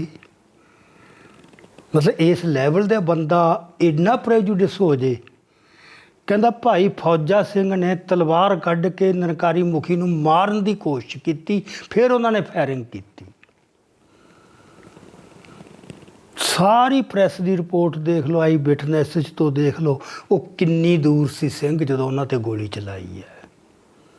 ਘੱਟੋ ਘੱਟ 20-25 ਗਜ ਦਾ ਫਾਸਲਾ ਸੀ ਵੀ ਜਿਵੇਂ ਮਾਰ ਹੀ ਦੇਣਾ ਸੀ ਜੇ ਕਿਤੇ ਗੋਲੀ ਨਾ ਚਲਾਉਂਦੇ। ਹੁਣ ਇਹ ਸਾਰੀਆਂ ਗੱਲਾਂ ਮਤਲਬ ਇਹ ਆਊਟ ਆਫ ਪ੍ਰੈਜੂਡਿਸਟ ਹੈ ਵੀ ਉਹਨਾਂ ਨੂੰ ਦੋਸ਼ੀ ਸਾਬਤ ਕਰਨਾ ਹੈ ਅਤੇ ਨਿਰੰਕਾਰੀਆਂ ਨੂੰ ਨਿਰਦੋਸ਼। ਇਹ ਲੋੜ ਹੈ, ਨਹੀਂ ਫਿਰ ਸੰਤ ਹੋਰ ਤਰ੍ਹਾਂ ਦਿਸੂਗਾ ਵੀ ਐਡਾ ਵੱਡਾ ਧੱਕਾ ਹੋ ਗਿਆ, ਬੇਇਨਸਾਫੀ ਹੋ ਗਈ, ਅਦਾਲਤਾਂ ਨੇ ਇਨਸਾਫ ਨਹੀਂ ਦਿੱਤਾ, ਸਰਕਾਰ ਨੇ ਇਨਸਾਫ ਨਹੀਂ ਦਿੱਤਾ, ਢਾਂਚੇ ਨੇ ਇਨਸਾਫ ਨਹੀਂ ਦਿੱਤਾ, ਰਾਹ ਕੀ ਰਹਿ ਗਿਆ ਸੀ ਲੋਕਾਂ ਕੋਲ? ਸਿੱਖ ਇਤਿਹਾਸ ਕੀ ਕਹਿੰਦਾ ਫਿਰ ਇਹੋ ਜਿਹੀ ਹਾਲਤ 'ਚ ਵੀ ਜਦੋਂ ਸਾਰੀ ਫਿਜੇ ਹੀ ਤੁਹਾਡੇ ਖਿਲਾਫ, ਤੁਹਾਨੂੰ ਕੋਈ ਆਸ ਨਾ ਹੋਏ ਵੀ ਇੱਥੇ ਸਾਨੂੰ ਇਨਸਾਫ ਮਿਲ ਜੂ, ਫਿਰ ਕਿਵੇਂ ਹੈ? ਅਧੀਨਗੀ ਕਬੂਲ ਕਰ ਲਓ ਜਾਂ ਫਿਰ ਕੋਈ ਹੋਰ ਵੀ ਰਾਹ ਤੁਹਾਨੂੰ ਦਿਖਾਉਂਦੀ ਹੈ ਤੁਹਾਡੀ ਪਰੰਪਰਾ। ਸੰਤ ਨੇ ਇਹੀ ਕੀਤਾ ਬਸ। ਇਹਨਾਂ ਨੂੰ ਉਹ ਦਿਸਦਾ ਨਹੀਂ, ਧੱਕਾ ਤੇ ਵਧੀਕੀ ਵੀ ਨਹੀਂ ਦਿਸਦੀ। ਇਹ ਹੈ ਜੀ। ਹੁਣ ਫਿਰ ਇਹ ਹੈ ਵੀ ਇਸ ਸਿਧਾਂਤ ਨੂੰ ਲੋਕਾਂ 'ਚ ਮੰਨਣਯੋਗ ਬਣਾਉਣ ਵਾਸਤੇ ਹਵਾਲੇ ਦਿੰਦਾ ਹੈ, ਕਿਉਂਕਿ ਹਵਾਲੇ ਤਾਂ ਦੇਣੇ ਹੀ ਪੈਣਗੇ ਵੀ ਕਿੱਥੋਂ ਪੁਸ਼ਟੀ ਹੁੰਦੀ ਹੈ ਜਿਹੜੀ ਮੈਂ ਗੱਲ ਕਹਿ ਰਿਹਾ, ਉਹਦਾ ਕੋਈ ਹਵਾਲਾ ਦਿਓ ਬੰਦਾ, ਰੈਫਰੈਂਸ ਦਿਓ ਨਾ। ਇਹਨੇ ਹਵਾਲੇ ਦਿੱਤੇ ਨੇ 3 ਪੱਤਰਕਾਰਾਂ ਦੇ। Number 1 Kuldip Nayar, number 2 GS Chawla, Indian Express ਦਾ ਰਿਪੋਰਟਰ ਸੀ, ਨੰਬਰ 3 ਮਾਰਕ ਟੱਲੀ ਅਤੇ ਸਤੀਸ਼ ਜੈਕਬ, ਜਿਨ੍ਹਾਂ ਨੇ ਉਹ ਕਿਤਾਬ ਲਿਖੀ 84 ਤੋਂ ਹਮਲੇ ਤੋਂ ਬਾਅਦ। ਤਿੰਨਾਂ ਤੋਂ ਬਿਨਾਂ ਹੋਰ ਕੋਈ ਹਵਾਲਾ ਨਹੀਂ। ਹਰ ਗੱਲ ਦਾ ਹਵਾਲਾ ਹੈ 3 ਪੱਤਰਕਾਰ। ਹੁਣ ਜਦੋਂ ਤੁਸੀਂ ਕਿਸੇ ਪੱਤਰਕਾਰ ਦਾ ਜਾਂ ਕਿਸੇ ਦਾ ਵੀ ਕੋਈ ਹਵਾਲਾ ਲੈਣਾ, ਉਹਨੇ ਕੁਛ ਲਿਖਤਾ, ਤੁਸੀਂ ਉਹ ਭੁਗਤਾਉਣਾ ਹੈ, ਤੁਹਾਨੂੰ ਉਹਦੇ ਕ੍ਰੀਡੈਂਸ਼ੀਅਲਸ ਤਾਂ ਦੇਖਣੇ ਚਾਹੀਦੇ ਨੇ ਨਾ ਵੀ ਕੀ ਉਹ ਨਿਰਪੱਖ ਹੋ ਕੇ ਲਿਖ ਰਿਹਾ ਹੈ ਜਾਂ ਉਹਦੇ 'ਚ ਕੋਈ ਗੜਬੜ ਤਾਂ ਨਹੀਂ। ਇਹ ਸੋਚਣਾ, ਕੋਈ ਵੀ ਜ਼ਿੰਮੇਵਾਰੀ ਇਹ ਮੰਗ ਕਰਦੇ, ਇੱਕ ਰਿਸਪੌਂਸੀਬਲ ਬੰਦਾ ਇਸ ਤਰ੍ਹਾਂ ਹੀ ਕਰੂ, ਭਾਵੇਂ ਉਹ ਐਨਲਿਸਟ ਹੈ ਭਾਵੇਂ ਕੋਈ ਵੀ ਹੈ। ਪ੍ਰਾਪੇਗੰਡਿਸਟ ਤਾਂ ਦੂਜਾ ਕੰਮ ਚਲਾ ਲੈਂਦੇ ਨੇ। ਇਹਦੇ ਉਹ 3 ਸੋਰਸ ਨੇ ਵੀ ਉਹਨਾਂ ਤੋਂ ਪਤਾ ਲੱਗਿਆ। ਹੁਣ ਉਹ ਤਿੰਨਾਂ ਦੇ ਕ੍ਰੀਡੈਂਸ਼ੀਅਲਸ ਦੇਖੋ, ਕੌਣ ਨੇ ਉਹ ਬੰਦੇ। ਕੁਲਦੀਪ ਨਈਅਰ, ਜਿੱਥੋਂ ਇਹਨੇ ਉਹਦੇ ਹਵਾਲੇ ਲਏ ਨੇ ਉਹਦੀ ਆਟੋਬਾਇਓਗ੍ਰਾਫੀ 'ਚੋਂ ਲਏ ਆ। ਜੇ ਇਹਨਾਂ ਨੇ ਉਹ ਸਾਰੀ ਆਟੋਬਾਇਓਗ੍ਰਾਫੀ ਪੜ੍ਹੀ ਹੋਵੇ ਤਾਂ ਉਹਦੇ 'ਚ ਇੱਕ ਬੜਾ ਜ਼ਬਰਦਸਤ ਤੱਥ ਹੈ ਕਿ ਜਦੋਂ 1971 ਦੀ ਜੰਗ ਲੱਗੀ ਬੰਗਲਾਦੇਸ਼ ਵਾਲੀ, ਸਭ ਨੂੰ ਪਤਾ ਮੁਕਤੀ ਬਾਣੀ ਦਾ ਉਦੋਂ ਚੱਲਿਆ ਹੈ ਨਾ। ਮੁਕਤੀ ਬਾਣੀ ਨੇ ਇੰਨੇ ਅੱਜ ਹਮਲੇ ਉੱਥੇ ਕਰਤਾ, ਅੱਜ ਉੱਥੇ। ਉਹ ਰੋਜ਼ ਪ੍ਰੈਸ ਬਿਆਨ ਜਾਰੀ ਕਰਦੇ ਸੀ ਮੁਕਤੀ ਬਾਣੀ ਵੱਲੋਂ, ਹੈੱਡਕੁਆਟਰ ਉਹਦਾ ਅਨਨੋਨ ਪਲੇਸ ਕਹਿ ਕੇ। ਅਤੇ ਸਭ ਨੂੰ ਇਹ ਸੀ ਵੀ ਉਹ ਹੈੱਡਕੁਆਟਰ ਬੰਗਲਾਦੇਸ਼ 'ਚ ਕਿਸੇ ਲੜਾਈ ਦੇ ਮੈਦਾਨ 'ਚ ਹੀ ਕਿਤੇ ਲੋਕਮਾ ਹੈਗਾ।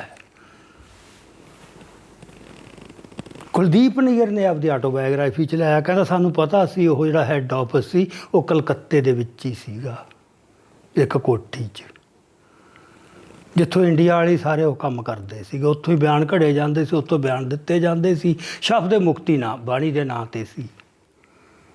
ਪਰ ਕਹਿੰਦਾ ਅਸੀਂ ਇਹ ਤੱਥ ਲੋਕਾਂ 'ਚ ਲੈ ਕੇ ਨਹੀਂ ਗਏ, ਇਹ ਝੂਠ ਨੰਗਾ ਨਹੀਂ ਕੀਤਾ। ਕਿਉਂ?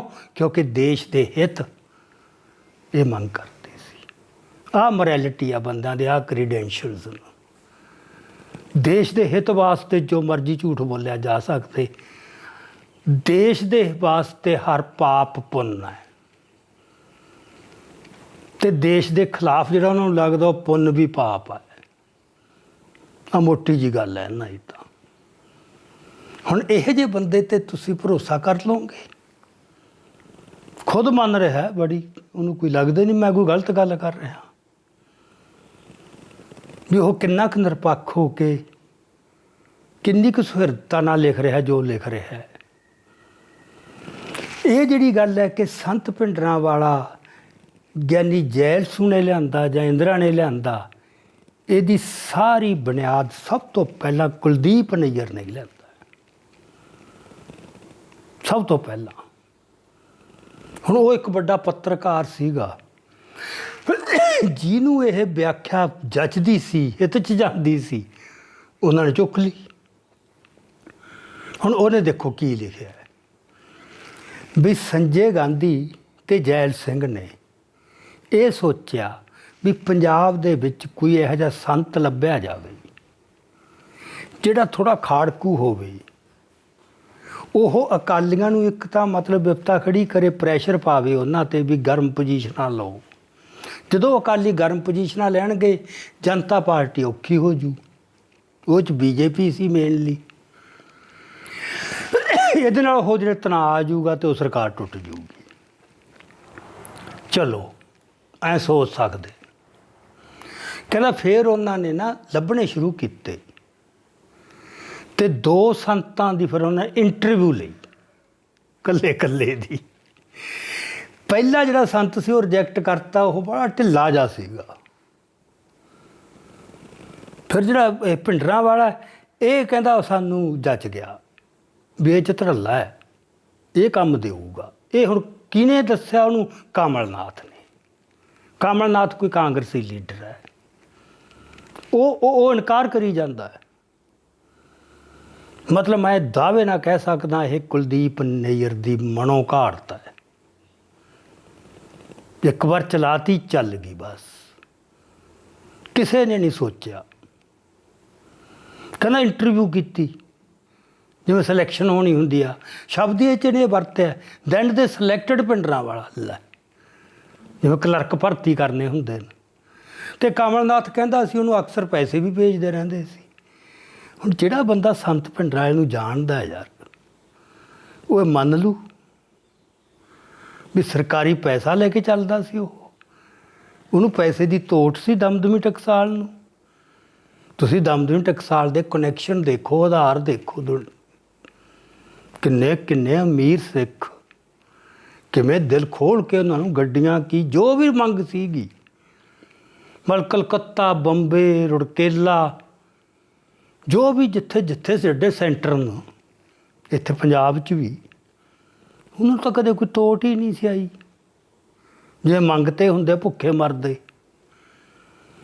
ਮਤਲਬ ਇਹ ਤਾਂ ਬਿਲਕੁਲ ਹੀ ਸੰਤਾਂ ਬਾਰੇ ਜਿਹਨੂੰ ਬਿਲਕੁਲ ਹੀ ਨਾ ਪਤਾ, ਜਾਂ ਪ੍ਰੈਜੂਡਿਸ ਦਾ ਟੋਟਲੀ।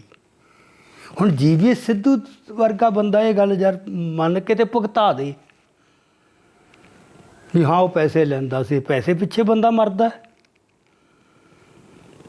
ਅੱਛਾ, ਫਿਰ ਉਹਦੇ ਮਰਨ ਦੀ ਕਹਾਣੀ ਵੀ ਇੰਨੀ ਤਰ੍ਹਾਂ ਘੜੀ ਆ, ਤੁਸੀਂ ਆਪਾਂ ਅੱਗੇ ਜਾ ਕੇ ਗੱਲ ਕਰਦੇ ਹਾਂ। ਹਰ ਚੀਜ਼ ਹਾਸੋ ਹੀ ਨਹੀਂ ਹੈ। ਮਤਲਬ ਇਹ ਲੱਗਦਾ ਵੀ ਬੰਦਾ ਪ੍ਰੈਜੂਡਿਸਟ ਹੋ ਕੇ ਤਸੱਵ ਦੇ ਵਿੱਚ ਅੰਨਾ ਕਿੰਨਾ ਹੋ ਜਾਂਦਾ, ਸਿਆਣਾ ਬਿਆਣਾ, ਵੀ ਜਿਹੜੀਆਂ ਗੱਲਾਂ ਬੱਚਾ ਵੀ ਸਮਝ ਸਕਦਾ ਉਹ ਵੀ ਨਹੀਂ ਪਤਾ ਲੱਗਦੀਆਂ। ਸੋ ਇਹ ਬੜਾ ਹੀ ਬਦਕਿਸਮਤੀ ਵਾਲੀ ਗੱਲ ਹੈ ਵੀ ਇਹੋ ਜਿਹਾ ਬੰਦਾ ਜਿਹੜਾ ਵੈਸੇ ਇਮਾਨਦਾਰ ਹੈ, ਸੁਹਿਰਦ ਹੈ, ਸਿੱਖ ਹੈ, ਇਹਨੂੰ ਪੇਨ ਵੀ ਹੋਈ, ਦੁੱਖ ਵੀ ਹੋਇਆ ਵੀ ਸਿੱਖਾਂ ਦੇ ਖਿਲਾਫ ਇੱਕ ਸਾਜ਼ਿਸ਼ ਰਚੀ ਜਾ ਰਹੀ ਹੈ। ਇਹ ਕਹਿੰਦਾ ਜਦੋਂ ਮੈਨੂੰ ਪਤਾ ਲੱਗ ਗਿਆ ਵੀ ਆਹ ਸਾਜ਼ਿਸ਼ ਰਚੀ ਜਾ ਰਹੀ ਹੈ ਤੇ ਮੈਂ ਬੇਚੈਨ ਹੋ ਗਿਆ ਤੇ ਫਿਰ ਮੈਂ ਆਪਦੇ ਆਪ ਨੂੰ ਇਸ ਕਾਰਵਾਈ ਤੋਂ ਪਾਸੇ ਕਰ ਲਿਆ। ਅਸਤੀਫਾ ਨਹੀਂ ਦਿੱਤਾ, ਅਸਤੀਫਾ ਦੇਣ ਨਾਲ ਤਾਂ ਵੱਡਾ ਪੰਗਾ ਪੈਂਦਾ ਹੈ। ਲੀਕ ਵੀ ਨਹੀਂ ਕੀਤੀ ਮੈਂ ਇਹ ਇਨਫੋਰਮੇਸ਼ਨ ਵੀ ਸਿੱਖ ਅਲਰਟ ਹੋ ਜਾਣ, ਵੀ ਉਹ ਫਿਰ ਮੇਰੇ ਤੱਕ ਆ ਜਾਣੀ ਸੀ ਗੱਲ। ਚਲੋ ਕੈਰੀਅਰ ਦਾ ਤਾਂ ਹੁੰਦਾ ਹੀ ਹੈ ਇਹਨਾਂ ਅਫਸਰਾਂ ਨੂੰ, ਇਹਨਾਂ ਤੋਂ ਆਪਾਂ ਉੱਦਾਂ ਨਹੀਂ ਉਹ ਕਰ ਸਕਦੇ, ਇਹ ਆਪਾਂ ਨੂੰ ਇੰਨੀ ਕੁ ਛੋਟ ਦਿੰਦੇ ਆ। ਹੁਣ ਉਹਦਾ ਸੋਰਸ ਕੀ ਆ, ਕਹਿੰਦਾ ਮੈਨੂੰ ਕਦੋਂ ਪਤਾ ਲੱਗਿਆ, ਇਹ ਤੁਸੀਂ ਸੁਣੋ ਹੁਣ। ਕਹਿੰਦਾ ਮੇਰਾ ਪਟਿਆਲੇ ਦਾ ਇੱਕ ਬਚਪਨ ਦਾ ਦੋਸਤ ਮੇਰੇ ਕੋਲ ਦਿੱਲੀ ਆਇਆ, ਉਹ ਮੈਨੂੰ ਕਹਿੰਦਾ ਵੀ RSS ਤੋਂ ਮੈਨੂੰ ਇਹ ਪਤਾ ਲੱਗਿਆ ਕਿਸੇ ਸ਼ਾਖਾ 'ਚੋਂ ਵੀ ਉਹ ਆਹ ਸਾਜ਼ਿਸ਼ ਰਚ ਰਹੀ ਹੈ ਇੰਦਰਾ ਗਾਂਧੀ ਜੈਲਸ ਨਾਲ ਰਲ ਕੇ ਵੀ 85 ਦੀ ਇਲੈਕਸ਼ਨ ਲੜਨ ਵਾਸਤੇ ਸੰਤ ਭਿੰਡਰਾਂਵਾਲੇ ਨੂੰ ਸ਼ਹਿ ਦੇ ਰਹੀ ਹੈ। ਉਦੋਂ 78 ਵਾਪਰ ਚੁੱਕਿਆ ਸੀ, ਸੰਤ ਸੀਨ 'ਤੇ ਆ ਗਏ ਸੀ। ਆਹ ਸੋਰਸ ਕਿੰਨਾ ਕੁ ਭਰੋਸੇਯੋਗ ਹੈ ਵੀ ਬਚਪਨ ਦੇ ਇੱਕ ਦੋਸਤ ਨੇ ਦੱਸਤਾ, ਗਾਹਾਂ RSS ਤੋਂ ਪਤਾ ਲੱਗਿਆ, ਉਹ ਵੀ ਗਾਹਾਂ ਕੇ ਹੇਠਲੇ ਬੰਦੇ ਤੋਂ। ਇਹਨੂੰ ਹੀਰ ਸੇ ਹੀ ਕਹਿੰਦੇ ਨਾ, ਹਵਾ 'ਚ ਫਿਰਦੀ ਗੱਲ ਹੈ ਤਾਂ 100 ਫਿਰਦੀਆਂ। ਮਤਲਬ ਐਡਾ ਵੱਡਾ ਅਫਸਰ, ਐਡਾ ਪੜ੍ਹਿਆ ਲਿਖਿਆ ਇਹੋ ਜਿਹਾ ਬੰਦਾ, ਕਰਪਟ ਵੀ ਨਹੀਂ, ਕਿੱਡੀ ਛੇਤੀ ਯਕੀਨ ਕਰ ਗਿਆ। ਕਿਉਂ? ਕਿਉਂਕਿ ਉਹਦੇ ਮਾਈਂਡ ਸੈੱਟ ਦੇ ਅਨੁਕੂਲ ਸੀ ਇਹ ਗੱਲ। ਜਿਹੜੀ ਗੱਲ ਉਹਦੇ ਮਾਈਂਡ ਸੈੱਟ ਦੇ ਅਨੁਕੂਲ ਨਹੀਂ ਹੋਊ ਉਹ ਰਿਜੈਕਟ ਕਰੀ ਗਿਆ ਹੋਊ। ਕਿਸੇ ਨਾ ਕਿਸੇ ਨੇ ਉਹਨੂੰ ਇਹ ਵੀ ਕਿਹਾ ਹੋਊ ਯਾਰ ਭਿੰਡਰਾਂਵਾਲਾ ਤਾਂ ਬਹੁਤ ਇਮਾਨਦਾਰ ਅਤੇ ਸਿੱਖੀ ਸਪਿਰਿਟ ਵਾਲਾ ਬੰਦਾ, ਉਹਨੇ ਨਹੀਂ ਪ੍ਰਵਾਨ ਕੀਤੀ ਹੋਊ। ਇਹ ਮਾਈਂਡ ਫਿਲਟਰ ਆਪੇ ਕਰਦਾ ਹੈ, ਤਾਂ ਹੀ ਸਾਈਕਾਲੋਜਿਸਟ ਦਾ ਵੀ ਰੋਲ ਹੁੰਦਾ ਹੈ। ਕਿਸੇ ਬੰਦੇ ਦੀ ਪਰਸਨੈਲਿਟੀ ਨੂੰ ਪੜ੍ਹਨ, ਉਹਦੀ ਬੁੱਕ ਨੂੰ ਪੜ੍ਹਨ, ਉਹਦੇ ਕੰਮ ਨੂੰ ਅਵੈਲੂਏਟ ਕਰਨ ਵਾਸਤੇ। ਮਤਲਬ ਇਸ ਤਰ੍ਹਾਂ ਦੀਆਂ ਗੱਲਾਂ ਇੰਨੀਆਂ ਹਾਸੋਹੀਣੀਆਂ ਵੀ ਤੁਸੀਂ ਦੇਖ ਲਓ। ਉਹ ਕਹਿੰਦਾ ਵੀ ਸੰਤਾਂ ਨੂੰ ਇਹ ਪਹਿਲਾਂ ਸਕੀਮ ਬਣਾਈ ਸੀ ਵੀ ਮਹਿਤੇ ਚੌਂਕ ਤੋਂ ਕਮਾਂਡੋ ਐਕਸ਼ਨ ਰਾਹੀਂ ਚੁੱਕਿਆ ਜਾਵੇ। ਉਹਦੇ ਵਾਸਤੇ ਇਹਨਾਂ ਦੀ ਇੱਕ ਸਪੈਸ਼ਲ ਕਮਾਂਡੋ ਫੋਰਸ ਹੈ SFF, ਸਪੈਸ਼ਲ ਫਰੰਟੀਅਰ ਫੋਰਸ। ਉਹਦੇ 'ਚ 150 ਬੰਦਾ ਹੈ, ਉਹਦੇ 'ਚ ਜ਼ਿਆਦਾ ਗੋਰਖੇ ਹੈ। ਉਹ ਆਰਮੀ 'ਚੋਂ ਵੀ ਲੈਂਦੇ ਨੇ, BSF 'ਚੋਂ ਵੀ ਲੈਂਦੇ ਆ, CRP 'ਚੋਂ ਵੀ ਲੈਂਦੇ ਆ। ਅਤੇ ਬਹੁਤ ਫਰਤੀਲੇ ਆ ਵੀ ਕਿਸੇ ਮੌਕੇ ਕੋਈ ਬੰਦਾ ਅਗਵਾ ਕਰ ਲਿਆ, ਜਹਾਜ਼ ਅਗਵਾ ਕਰ ਲਿਆ, ਉੱਥੇ ਕਮਾਂਡੋ ਐਕਸ਼ਨ ਕਿਵੇਂ ਕਰਨਾ। ਅਤੇ ਉਹਨੂੰ ਕਹਿੰਦਾ ਟ੍ਰੇਨਿੰਗ ਦਿੱਤੀ ਸੀ SAS, ਜਿਹੜੀ ਆਪਣੀ ਬਰਤਾਨੀਆ ਦੀ, UK ਦੀ ਅਲੀਟ ਕਮਾਂਡੋ ਫੋਰਸ ਹੈ, ਸਪੈਸ਼ਲ ਏਅਰ ਫੋਰਸ ਸਰਵਿਸਿਜ਼। ਉਹਦਾ ਕੰਮ ਹੀ ਹੈ ਵੀ ਤੁਸੀਂ ਚੀਤੇ ਵਾਂਗੂ ਡਿੱਗਣਾ ਉੱਪਰੋਂ, ਹੈਲੀਕਾਪਟਰ ਬੋਰਨ ਕਹਿੰਦੇ ਆ ਉਹਨੂੰ। ਹੈਲੀਕਾਪਟਰਾਂ ਰਾਹੀਂ ਜਾਣਾ, ਆਪਦੇ ਟਾਰਗੇਟ 'ਤੇ ਝਪਟਣਾ ਅਤੇ ਅੱਖ ਦੇ ਫੋਰ 'ਚ ਉਹਨੂੰ ਚੁੱਕ ਕੇ ਲੈ ਜਾਣਾ।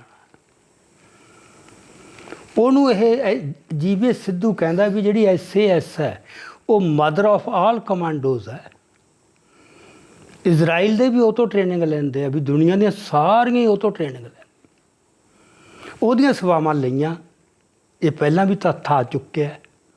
UK ਗੌਰਮੈਂਟ ਦੀਆਂ ਸੇਵਾਵਾਂ ਲਈਆਂ। ਅਤੇ ਜਿਹੜਾ ਕਾਓ ਹੈ, ਕਿਉਂਕਿ ਮੇਨ ਫਿਗਰ ਜਿਹੜੀ ਸਾਰੀ ਰਾਹ ਦੀ ਹੈ ਉਹ RN ਕਾਓ।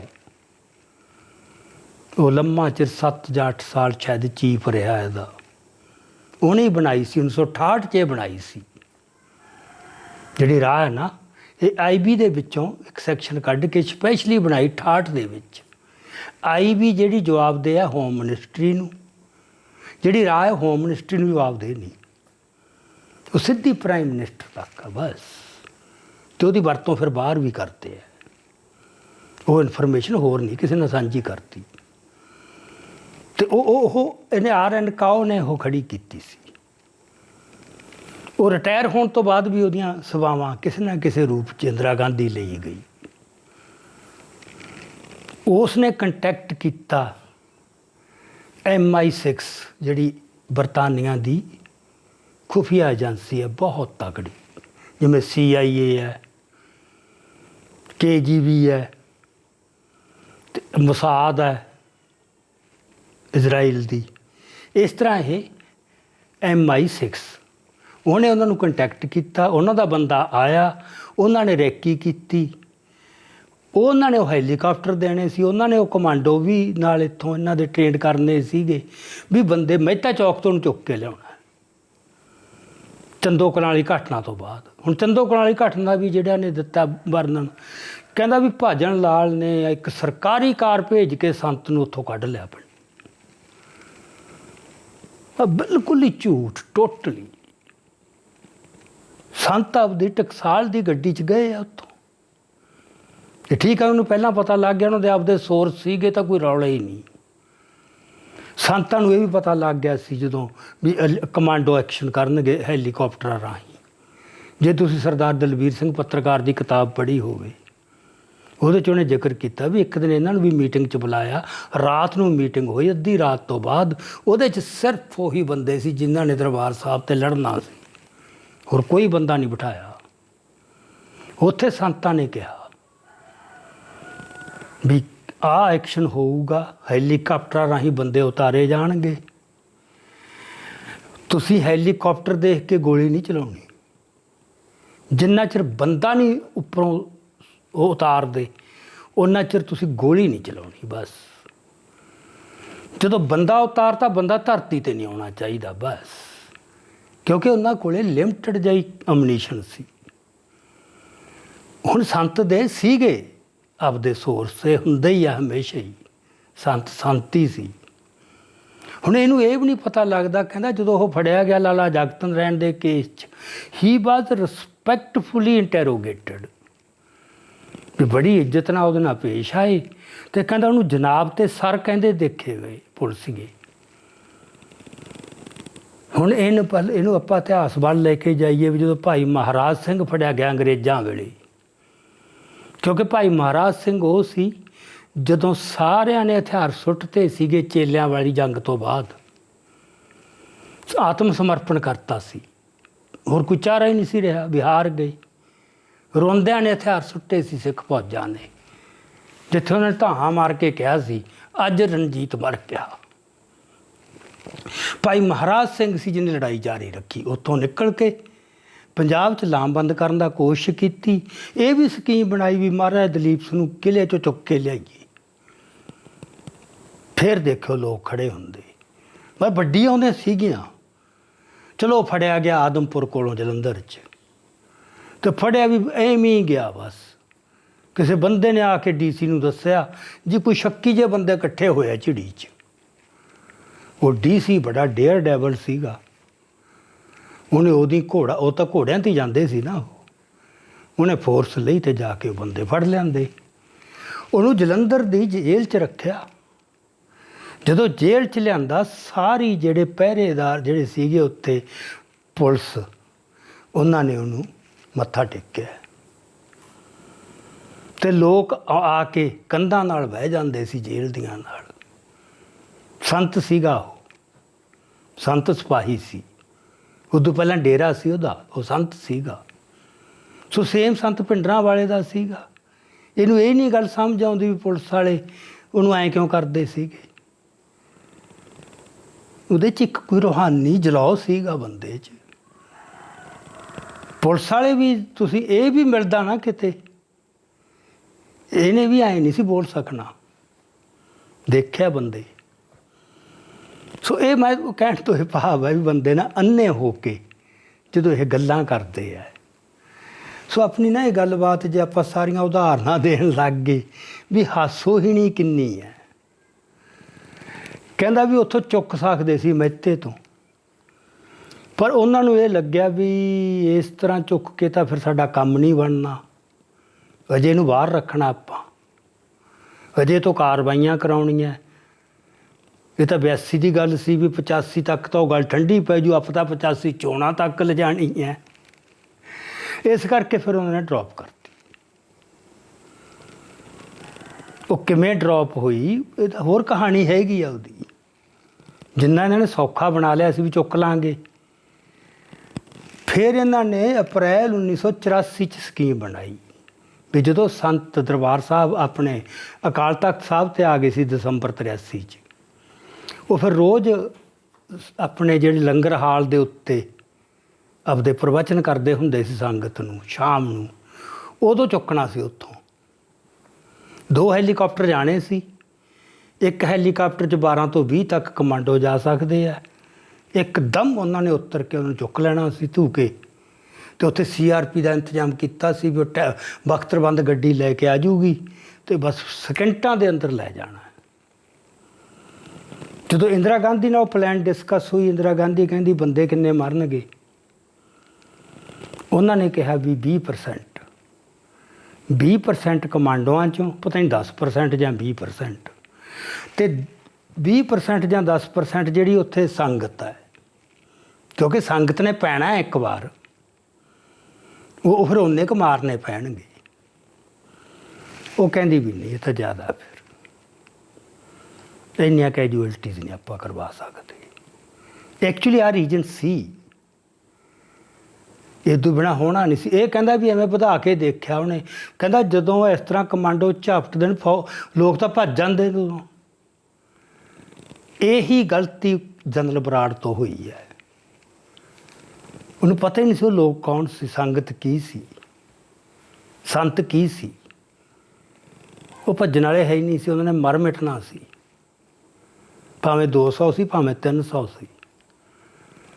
ਜਿਵੇਂ ਮੌਜ ਨਾਲ ਚੁੱਕ ਲਿਆਵਾਂਗੇ, ਇਹ ਤਾਂ ਕਹੀ ਜਾਂਦੇ ਨੇ ਤਾਂ ਪਤਾ ਨਹੀਂ, ਇਹ ਤਾਂ ਅੰਨਾ ਹੋਇਆ ਆਪਦੇ ਤਵੱਸਵ 'ਚ।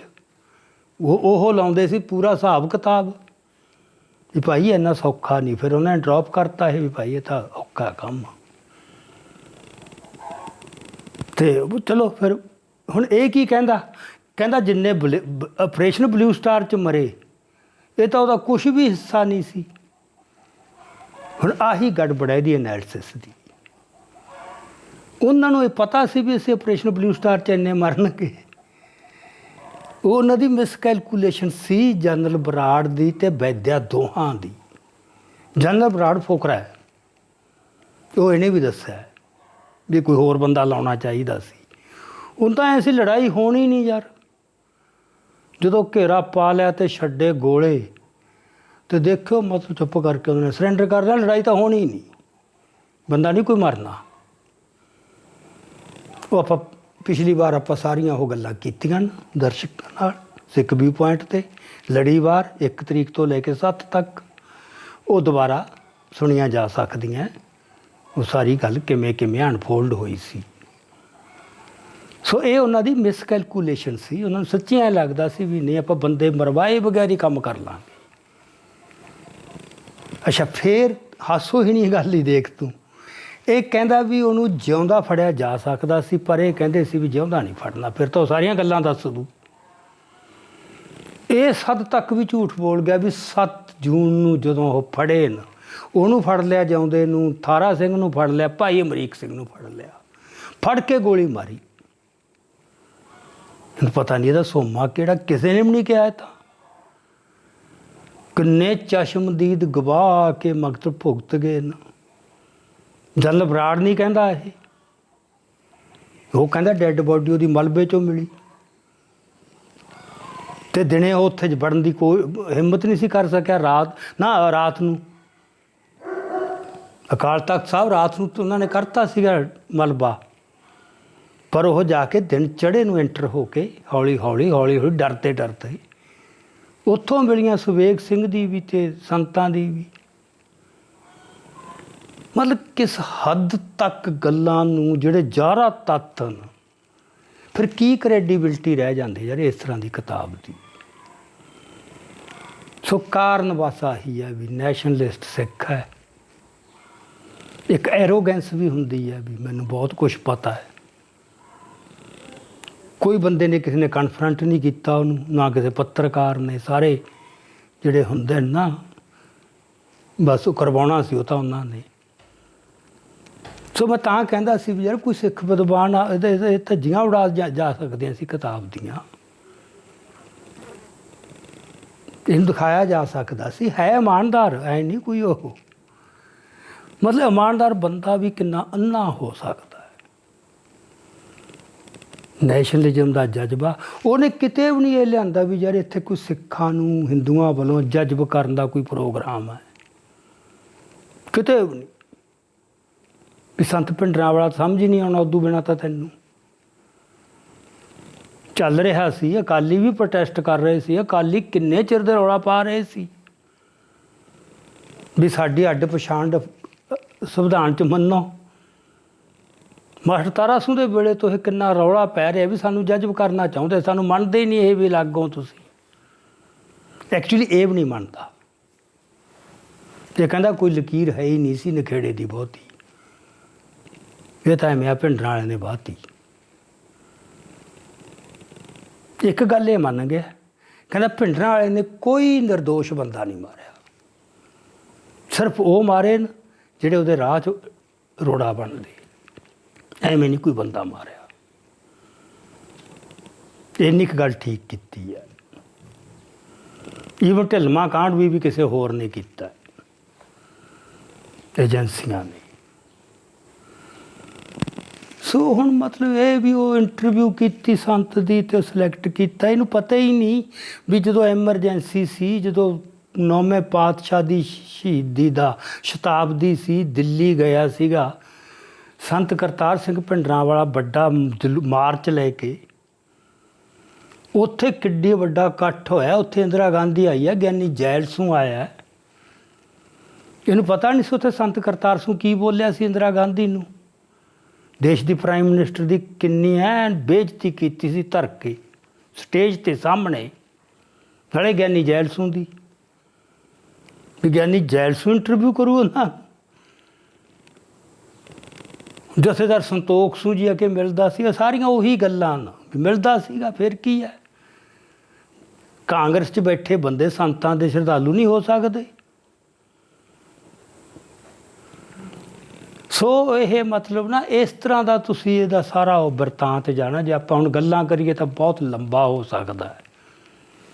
ਵੈਸੇ ਪਹਿਲਾਂ ਮੇਰਾ ਜੀਅ ਕਰਦਾ ਸੀ ਵੀ ਆਪਾਂ ਇਹਦੀ ਨਾ ਇੱਕ ਗੱਲ ਦਾ ਐਨ ਲੜੀਵਾਰ ਭਾਵੇਂ 2 ਹਿੱਸਿਆਂ 'ਚ ਕਰ ਲਈਏ, 3 'ਚ ਕਰ ਲਈਏ, ਪਰ ਮੇਰਾ ਖਿਆਲ ਹੈ ਕਿ ਆਹ ਗੱਲ ਇੰਨੀ ਕੁ ਨਾਲ ਨਾ ਬੰਦਿਆਂ ਨੂੰ ਗੱਲ ਸਾਫ਼ ਹੋ ਜੂ ਵੀ ਕੀ ਹੈ। ਪਰ ਇਹ ਵੀ ਇਹ 'ਤੇ ਲਿਖਿਆ ਫਿਰ ਵੀ ਜਾਣਾ ਚਾਹੀਦਾ। ਇਹ ਹਿਸਟਰੀ ਅੱਜ ਇਹ ਰਿਕਾਰਡ ਬਣ ਚੁੱਕੀ ਹੈ ਨਾ ਕਿਤਾਬ। ਅਤੇ ਇਹ ਤੁਸੀਂ ਦੇਖੋ ਮਤਲਬ ਇਹਨੇ ਇੰਨੀਆਂ ਗੱਲਾਂ ਉੱਥੇ ਇਸ ਤਰ੍ਹਾਂ ਦੀਆਂ ਕੀਤੀਆਂ ਨੇ। ਕਹਿੰਦਾ ਲੱਗਦਾ ਇਹ ਹੈ ਵੀ ਜਿਹੜੀ ਇੰਦਰਾ ਗਾਂਧੀ ਆ ਉਹ ਸੰਤਾਂ ਨੂੰ ਕਦੇ ਇਕੱਲੀ ਨਹੀਂ ਸੀ ਮਿਲੀ, ਲੋਕੇ ਮਿਲਦੀ ਹੋ। ਪਰ ਕਹਿੰਦਾ ਵੀ ਗੁਰਦਾਸਪੁਰ ਜਿਹੜਾ ਕੈਂਡੀਡੇਟ ਖੜ੍ਹਾ ਹੋਇਆ ਸੀ ਲੇਖੀ, ਉਹ ਕਹਿੰਦਾ ਮੈਂ ਦੇਖੀ ਆ ਸਟੇਜ 'ਤੇ ਇਹ ਸੰਤ ਭਿੰਡਰਾਂਵਾਲਾ ਤੇ ਦੋਵੇਂ ਇਲੈਕਸ਼ਨ ਰੈਲੀ 'ਚ ਦੋਵੇਂ ਇਕੱਠੇ ਸੀ। ਕਿੱਥੇ ਕੋਈ ਜ਼ਿਕਰ ਨਹੀਂ, ਕਦੋਂ ਕੋਈ ਜ਼ਿਕਰ ਨਹੀਂ। ਉਹ ਕੈਂਡੀਡੇਟ ਕਹਿੰਦਾ ਵੀ ਮੈਂ ਦੇਖੇ ਆ। ਹੁਣ ਜੇ ਇਕੱਠੇ ਹੁੰਦੇ ਕਿਤੇ ਇਲੈਕਸ਼ਨ ਰੈਲੀ 'ਚ, ਫੋਟੋਆਂ ਪੱਤਰਕਾਰ ਤਾਂ ਮਗਰ ਲੱਗੇ ਪਏ ਸੀਗੇ ਵੀ ਕੋਈ ਗੱਲ ਮਿਲੇ। ਮਤਲਬ ਕਿਹੋ ਜਿਹੀਆਂ ਗੱਲਾਂ ਲਿਆ ਕੇ ਸ਼ੰਕੇ 'ਤੇ ਉਹ ਖੜ੍ਹੇ। ਉਹ ਦੇਸ਼ ਦੇ ਦੂਜੇ ਲੋਕ ਖੁਸ਼ ਹੋ ਜਾਂਦੇ ਨੇ ਵੀ ਹਾਂ ਯਾਰ ਇਹ ਤਾਂ ਬੰਦਾ, ਇਹਦਾ ਇਹ ਸੀ ਵੀ ਯਾਰ ਬੰਦਾ ਕੁਛ ਵੀ ਨਹੀਂ ਸੀ। ਆਹ ਫੋਟੋ ਦੇਖੋ ਲਾਈ, ਖਾਲਿਸਤਾਨ ਕੌਂਸਪੀਰੇਸੀ, ਜਿਵੇਂ 2 ਖਲਨਾਇਕ ਇੰਦਰਾ ਗਾਂਧੀ ਅਤੇ ਸੰਤ ਭਿੰਡਰਾਂਵਾਲਾ। ਇਹ ਫੋਟੋ ਹੀ ਆਪਦੇ ਆਪ 'ਚ ਉਹਦੀ ਸਾਰੀ ਸੋਚ ਅਤੇ ਨਜ਼ਰੀਏ ਨੂੰ ਰੂਪਮਾਨ ਕਰਦੀ ਹੈ। ਸੋ ਮੈਂ ਕੁਲਦੀਪ ਨਈਅਰ ਦੇ ਕ੍ਰੀਡੈਂਸ਼ੀਅਲਸ ਦੱਸਦੇ। ਹੁਣ ਤੁਸੀਂ ਮਾਰਕ ਟੱਲੀ ਦੇ ਦੇਖੋ। ਜੇ ਕਹੋ ਤਾਂ ਆਪਾਂ ਇਹ ਗੱਲਬਾਤ ਇੱਥੇ ਬੰਦ ਕਰਕੇ ਇਹਨੂੰ ਸੈਕਿੰਡ ਪਾਰਟ 'ਚ ਵੀ ਲਿਜਾ ਸਕਦੇ। 3 ਦੇ ਦੱਸੂ ਮੈਂ, ਜਿਹੜੇ ਦੇ ਮੇਨ ਥੰਮ ਬਣੇ ਸਾਰੀ ਗੱਲ 'ਤੇ। ਮਾਰਕ ਟੱਲੀ ਦਾ ਮੈਂ ਤੁਹਾਨੂੰ ਦੱਸਦਾ, ਜਦੋਂ ਉਹਨੇ ਕਿਤਾਬ ਲਿਖੀ ਹੈ ਅੰਮ੍ਰਿਤਸਰ, ਇਹ ਮਿਸਿਸ ਗਾਂਧੀਜ਼ ਲਾਸਟ ਬੈਟਲ, ਸਭ ਤੋਂ ਇਹੀ ਕਿਤਾਬ ਬਹੁਤ ਚੱਲੀ ਹੈ, ਰਿਕਾਰਡ ਹੀ ਤੋੜਤੇ ਇਸ ਕਿਤਾਬ ਨੇ। ਹੁਣ ਉਹ ਕਿਤਾਬ ਜਿਹੜੀ ਹੈ ਨਾ, ਉਸ ਦਾ ਉਹ ਪ੍ਰਫੇਸ ਦੇ ਵਿੱਚ ਕੀ ਲਿਖਦਾ, 2 ਲਾਈਨਾਂ ਉਹਨੂੰ ਬਿਲਕੁਲ ਉਹਦੇ ਮੰਤਵ ਨੂੰ ਸਪਸ਼ਟ ਕਰ ਦਿੰਦੀਆਂ।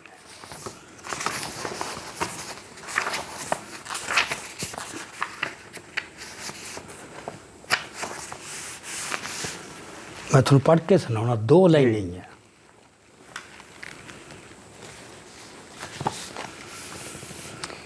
ਕਹਿੰਦਾ we started work on this book before Mrs Gandhi's assassination, Satish Jacob ਤੇ ਮਾਰਕ ਟੱਲੀ ਨੇ, because we were convinced that Operation Blue Star would have the gravest consequences for the unity of India if it was not recognized that the Sikh leadership was as much responsible as the government for that disaster.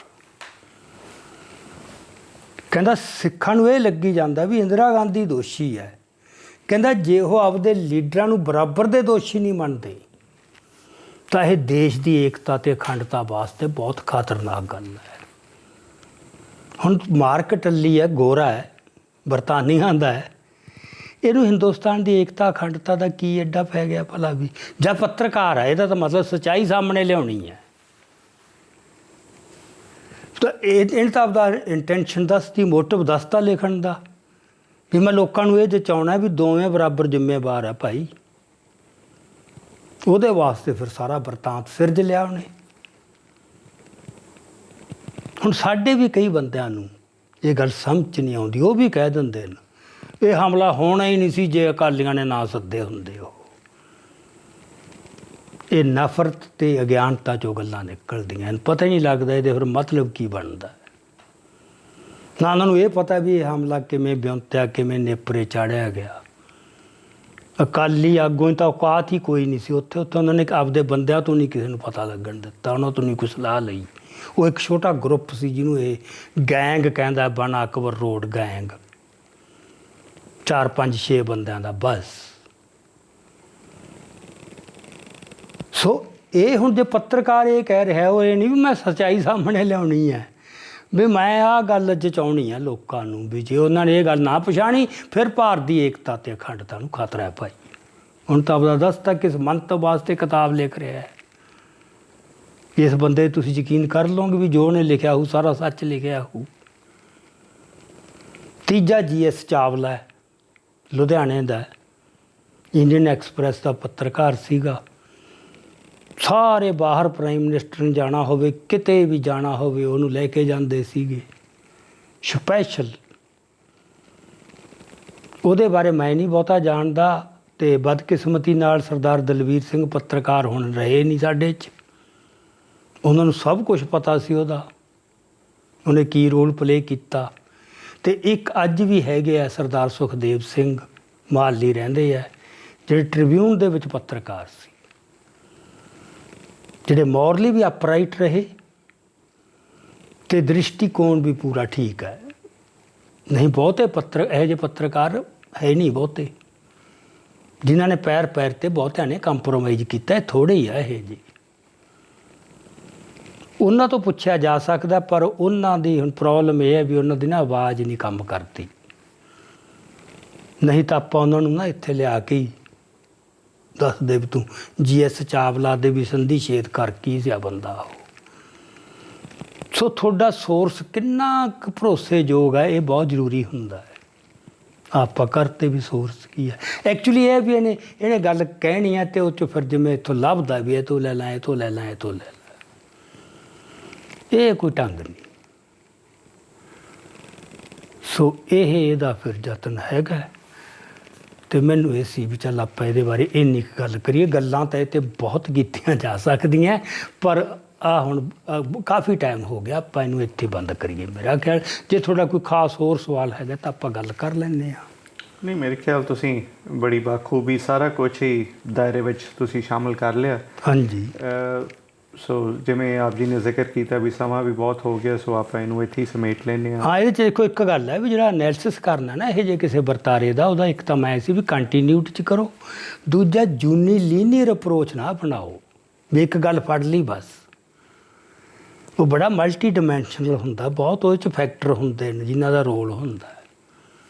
ਇਹ ਨਾ continuity 'ਚ ਦੇਖਿਆ, ਨਾ multi ਜਿਹੜੇ dimensional approach ਅਪਣਾਈ ਹੈ। ਇੰਨੀ ਇੱਕ ਰਖਾਵੀ ਜੀ ਸਿੰਗਲ ਟਰੈਕ, ਉਹੀ ਫਿਰ ਜਿੱਥੇ ਫਸਿਆ ਹੋਇਆ ਮਾਈਂਡ ਵਿਸ਼ਾਸ਼ਾਂ ਰਚਨ ਵਾਲਾ।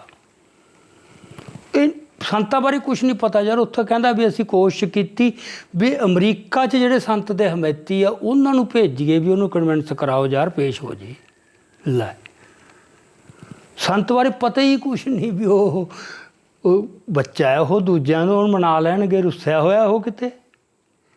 ਉਹਦੇ ਅੰਦਰ ਕੀ ਜਗ ਹੈ, ਕਿਵੇਂ ਜਗਾ ਰਿਹਾ ਕੌਮ ਨੂੰ, ਉਹਨੇ ਕਿਸ ਕਿਸਮ ਦੀ ਉਹਦੀ ਕਮਿਟਮੈਂਟ ਆ ਸੰਤਾਂ ਦੀ। ਐਵੇਂ ਥੋੜ੍ਹਾ ਨਾਇਕ ਬਣ ਜਾਂਦੇ ਨੇ। ਸੋ ਇਹਨਾਂ ਨੂੰ ਇਹ ਪਤਾ ਹੈ ਨਹੀਂ ਨਾਇਕਾਂ ਦਾ ਪਤਾ। ਇਹਦੇ ਵਾਸਤੇ ਗਾਂਧੀ ਨਾਇਕ ਹੈ, ਲੌਂਗੋਵਾਲ ਨਾਇਕ ਹੈ। ਲੈ, ਫਿਰ ਉਹਦੇ ਤੱਥ ਇੰਨੇ ਲੁਕੋ ਗਿਆ। ਰਜਿੰਦਰ ਸਿੰਘ ਭਾਟੀਆ ਨੇ ਆਪ ਲਿਖਿਆ ਵੀ 1982 'ਚ ਮੈਂ ਇਹਨੂੰ ਲੈ ਕੇ ਗਿਆ ਰਾਜੀਵ ਗਾਂਧੀ ਨਾਲ ਮੁਲਾਕਾਤ ਕਰਾਉਣ ਵਾਸਤੇ ਦਿੱਲੀ। ਰਾਤ ਨੂੰ ਗਏ, ਇੱਥੋਂ ਸਿਆਲ ਦੀ ਰੁੱਤ ਸੀ, ਰਾਹ 'ਚ ਪਿਸ਼ਾਬ ਕਰਨਾ ਸੀ ਵੀ ਕੋਈ ਦੇਖ ਨਾ ਲਵੇ, ਕੰਬਲ ਦੀ ਬੁੱਕਲ ਮਾਰੀ, ਬਸ ਸਾਰੀ ਡਿਟੇਲ ਦਿੱਤੀ ਹੈ। ਇਹਨੇ ਰਜਿੰਦਰ ਸਿੰਘ ਭਾਟੀਆ ਦਾ ਜ਼ਿਕਰ ਕੀਤਾ ਹੈ ਵੀ ਗੱਲਬਾਤ ਸ਼ਾਮਲ ਹੋਇਆ ਸੀ ਪਰ ਉਹਦਾ ਤੱਥ ਕਿਉਂ ਨਹੀਂ ਲਿਆ ਰਿਹਾ ਜਿਹਦਾ ਮਤਲਬ ਅਕਾਲੀਆਂ ਨੂੰ ਰਿਆਇਤ ਦੇ ਰਿਹਾ ਤੇ ਸੰਤ ਨੂੰ ਮਤਲਬ ਨਜਾਇਜ਼ ਹੱਦ ਤੱਕ ਜਾ ਕੇ। ਚਲੋ ਇਹ ਤਾਂ ਹੁਣ ਘੰਟਿਆਂ ਬੱਧੀ ਤੇ ਬੋਲਿਆ ਜਾ ਸਕਦਾ। ਆਪਾਂ ਫਿਰ ਕਿਤੇ ਕਿਸੇ ਸੈਮੀਨਾਰ 'ਚ ਵੀ ਆਪਾਂ ਇਹਨੂੰ ਇੱਕ ਵਿਸ਼ਾ ਰੱਖਾਂਗੇ ਜਿੱਥੇ ਨੰਬਰ ਆਫ ਸਪੀਕਰਸ ਬੋਲਣ। ਸੋ ਇਹ ਜ਼ਰੂਰੀ ਹੈ ਇਹਦਾ ਚੀਰ ਫਾੜ ਕਰਨੀ ਇਸ ਕਿਤਾਬ ਦੀ। ਇਹਨੂੰ ਐਂ ਨਹੀਂ ਛੱਡ ਦੇਣਾ ਚਾਹੀਦਾ ਵੀ ਇਹਦੇ ਕਹਿਣ ਨਾਲ ਕੀ ਹੁੰਦਾ ਜੀ, ਕਾਮਾਂ ਦੇ ਕਹੇ ਕਿਤੇ ਢੱਗੇ ਮਰਦੇ ਹੈ। ਇਹ ਗੱਲ ਨਹੀਂ ਹੁੰਦੀ, ਪ੍ਰਾਪੇਗੰਡਾ ਅਸਰ ਪਾਉਂਦਾ ਹੈ। ਸੋ ਇੱਥੇ ਮੇਰੇ ਖਿਆਲ ਬੰਦ ਕਰੀਏ ਹੁਣ ਜੀ। ਸੋ ਇਹ ਸਨ ਸਰਦਾਰ ਅਜਮੇਰ ਸਿੰਘ ਜੀ ਜਿਨ੍ਹਾਂ ਨੇ ਤੱਥਾਂ ਦਾ ਹਵਾਲਾ ਦੇ ਕੇ, ਅਤੇ ਕਿਉਂਕਿ ਇਹ ਉਸ ਮੌਕੇ ਦੇ ਚਸ਼ਮਦੀਦ ਨੇ ਅਤੇ ਉਸ ਵਰਤਾਰੇ ਨੂੰ ਚੰਗੀ ਤਰ੍ਹਾਂ ਸਮਝਦੇ ਨੇ ਅਤੇ ਉਸ ਦੀ ਵਿਆਖਿਆ ਇਹਨਾਂ ਨੇ ਆਪਦੀਆਂ ਕਿਤਾਬਾਂ 'ਚ ਅਤੇ ਲਿਖਤਾਂ 'ਚ ਵੀ ਕੀਤੀ ਹੈ। ਸੋ ਇਹਨਾਂ ਨੇ ਬਿਆਨ ਕੀਤਾ ਵੀ ਜਿਹੜੀ GBS ਸਿੱਧੂ ਵੱਲੋਂ ਕਿਤਾਬ ਲਿਖੀ ਗਈ ਹੈ, ਇਹਨੂੰ ਸਿੱਖ ਨੁਕਤਾ ਨਿਗਾਹ ਤੋਂ ਕਿਵੇਂ ਦੇਖਿਆ ਜਾਣਾ ਚਾਹੀਦਾ।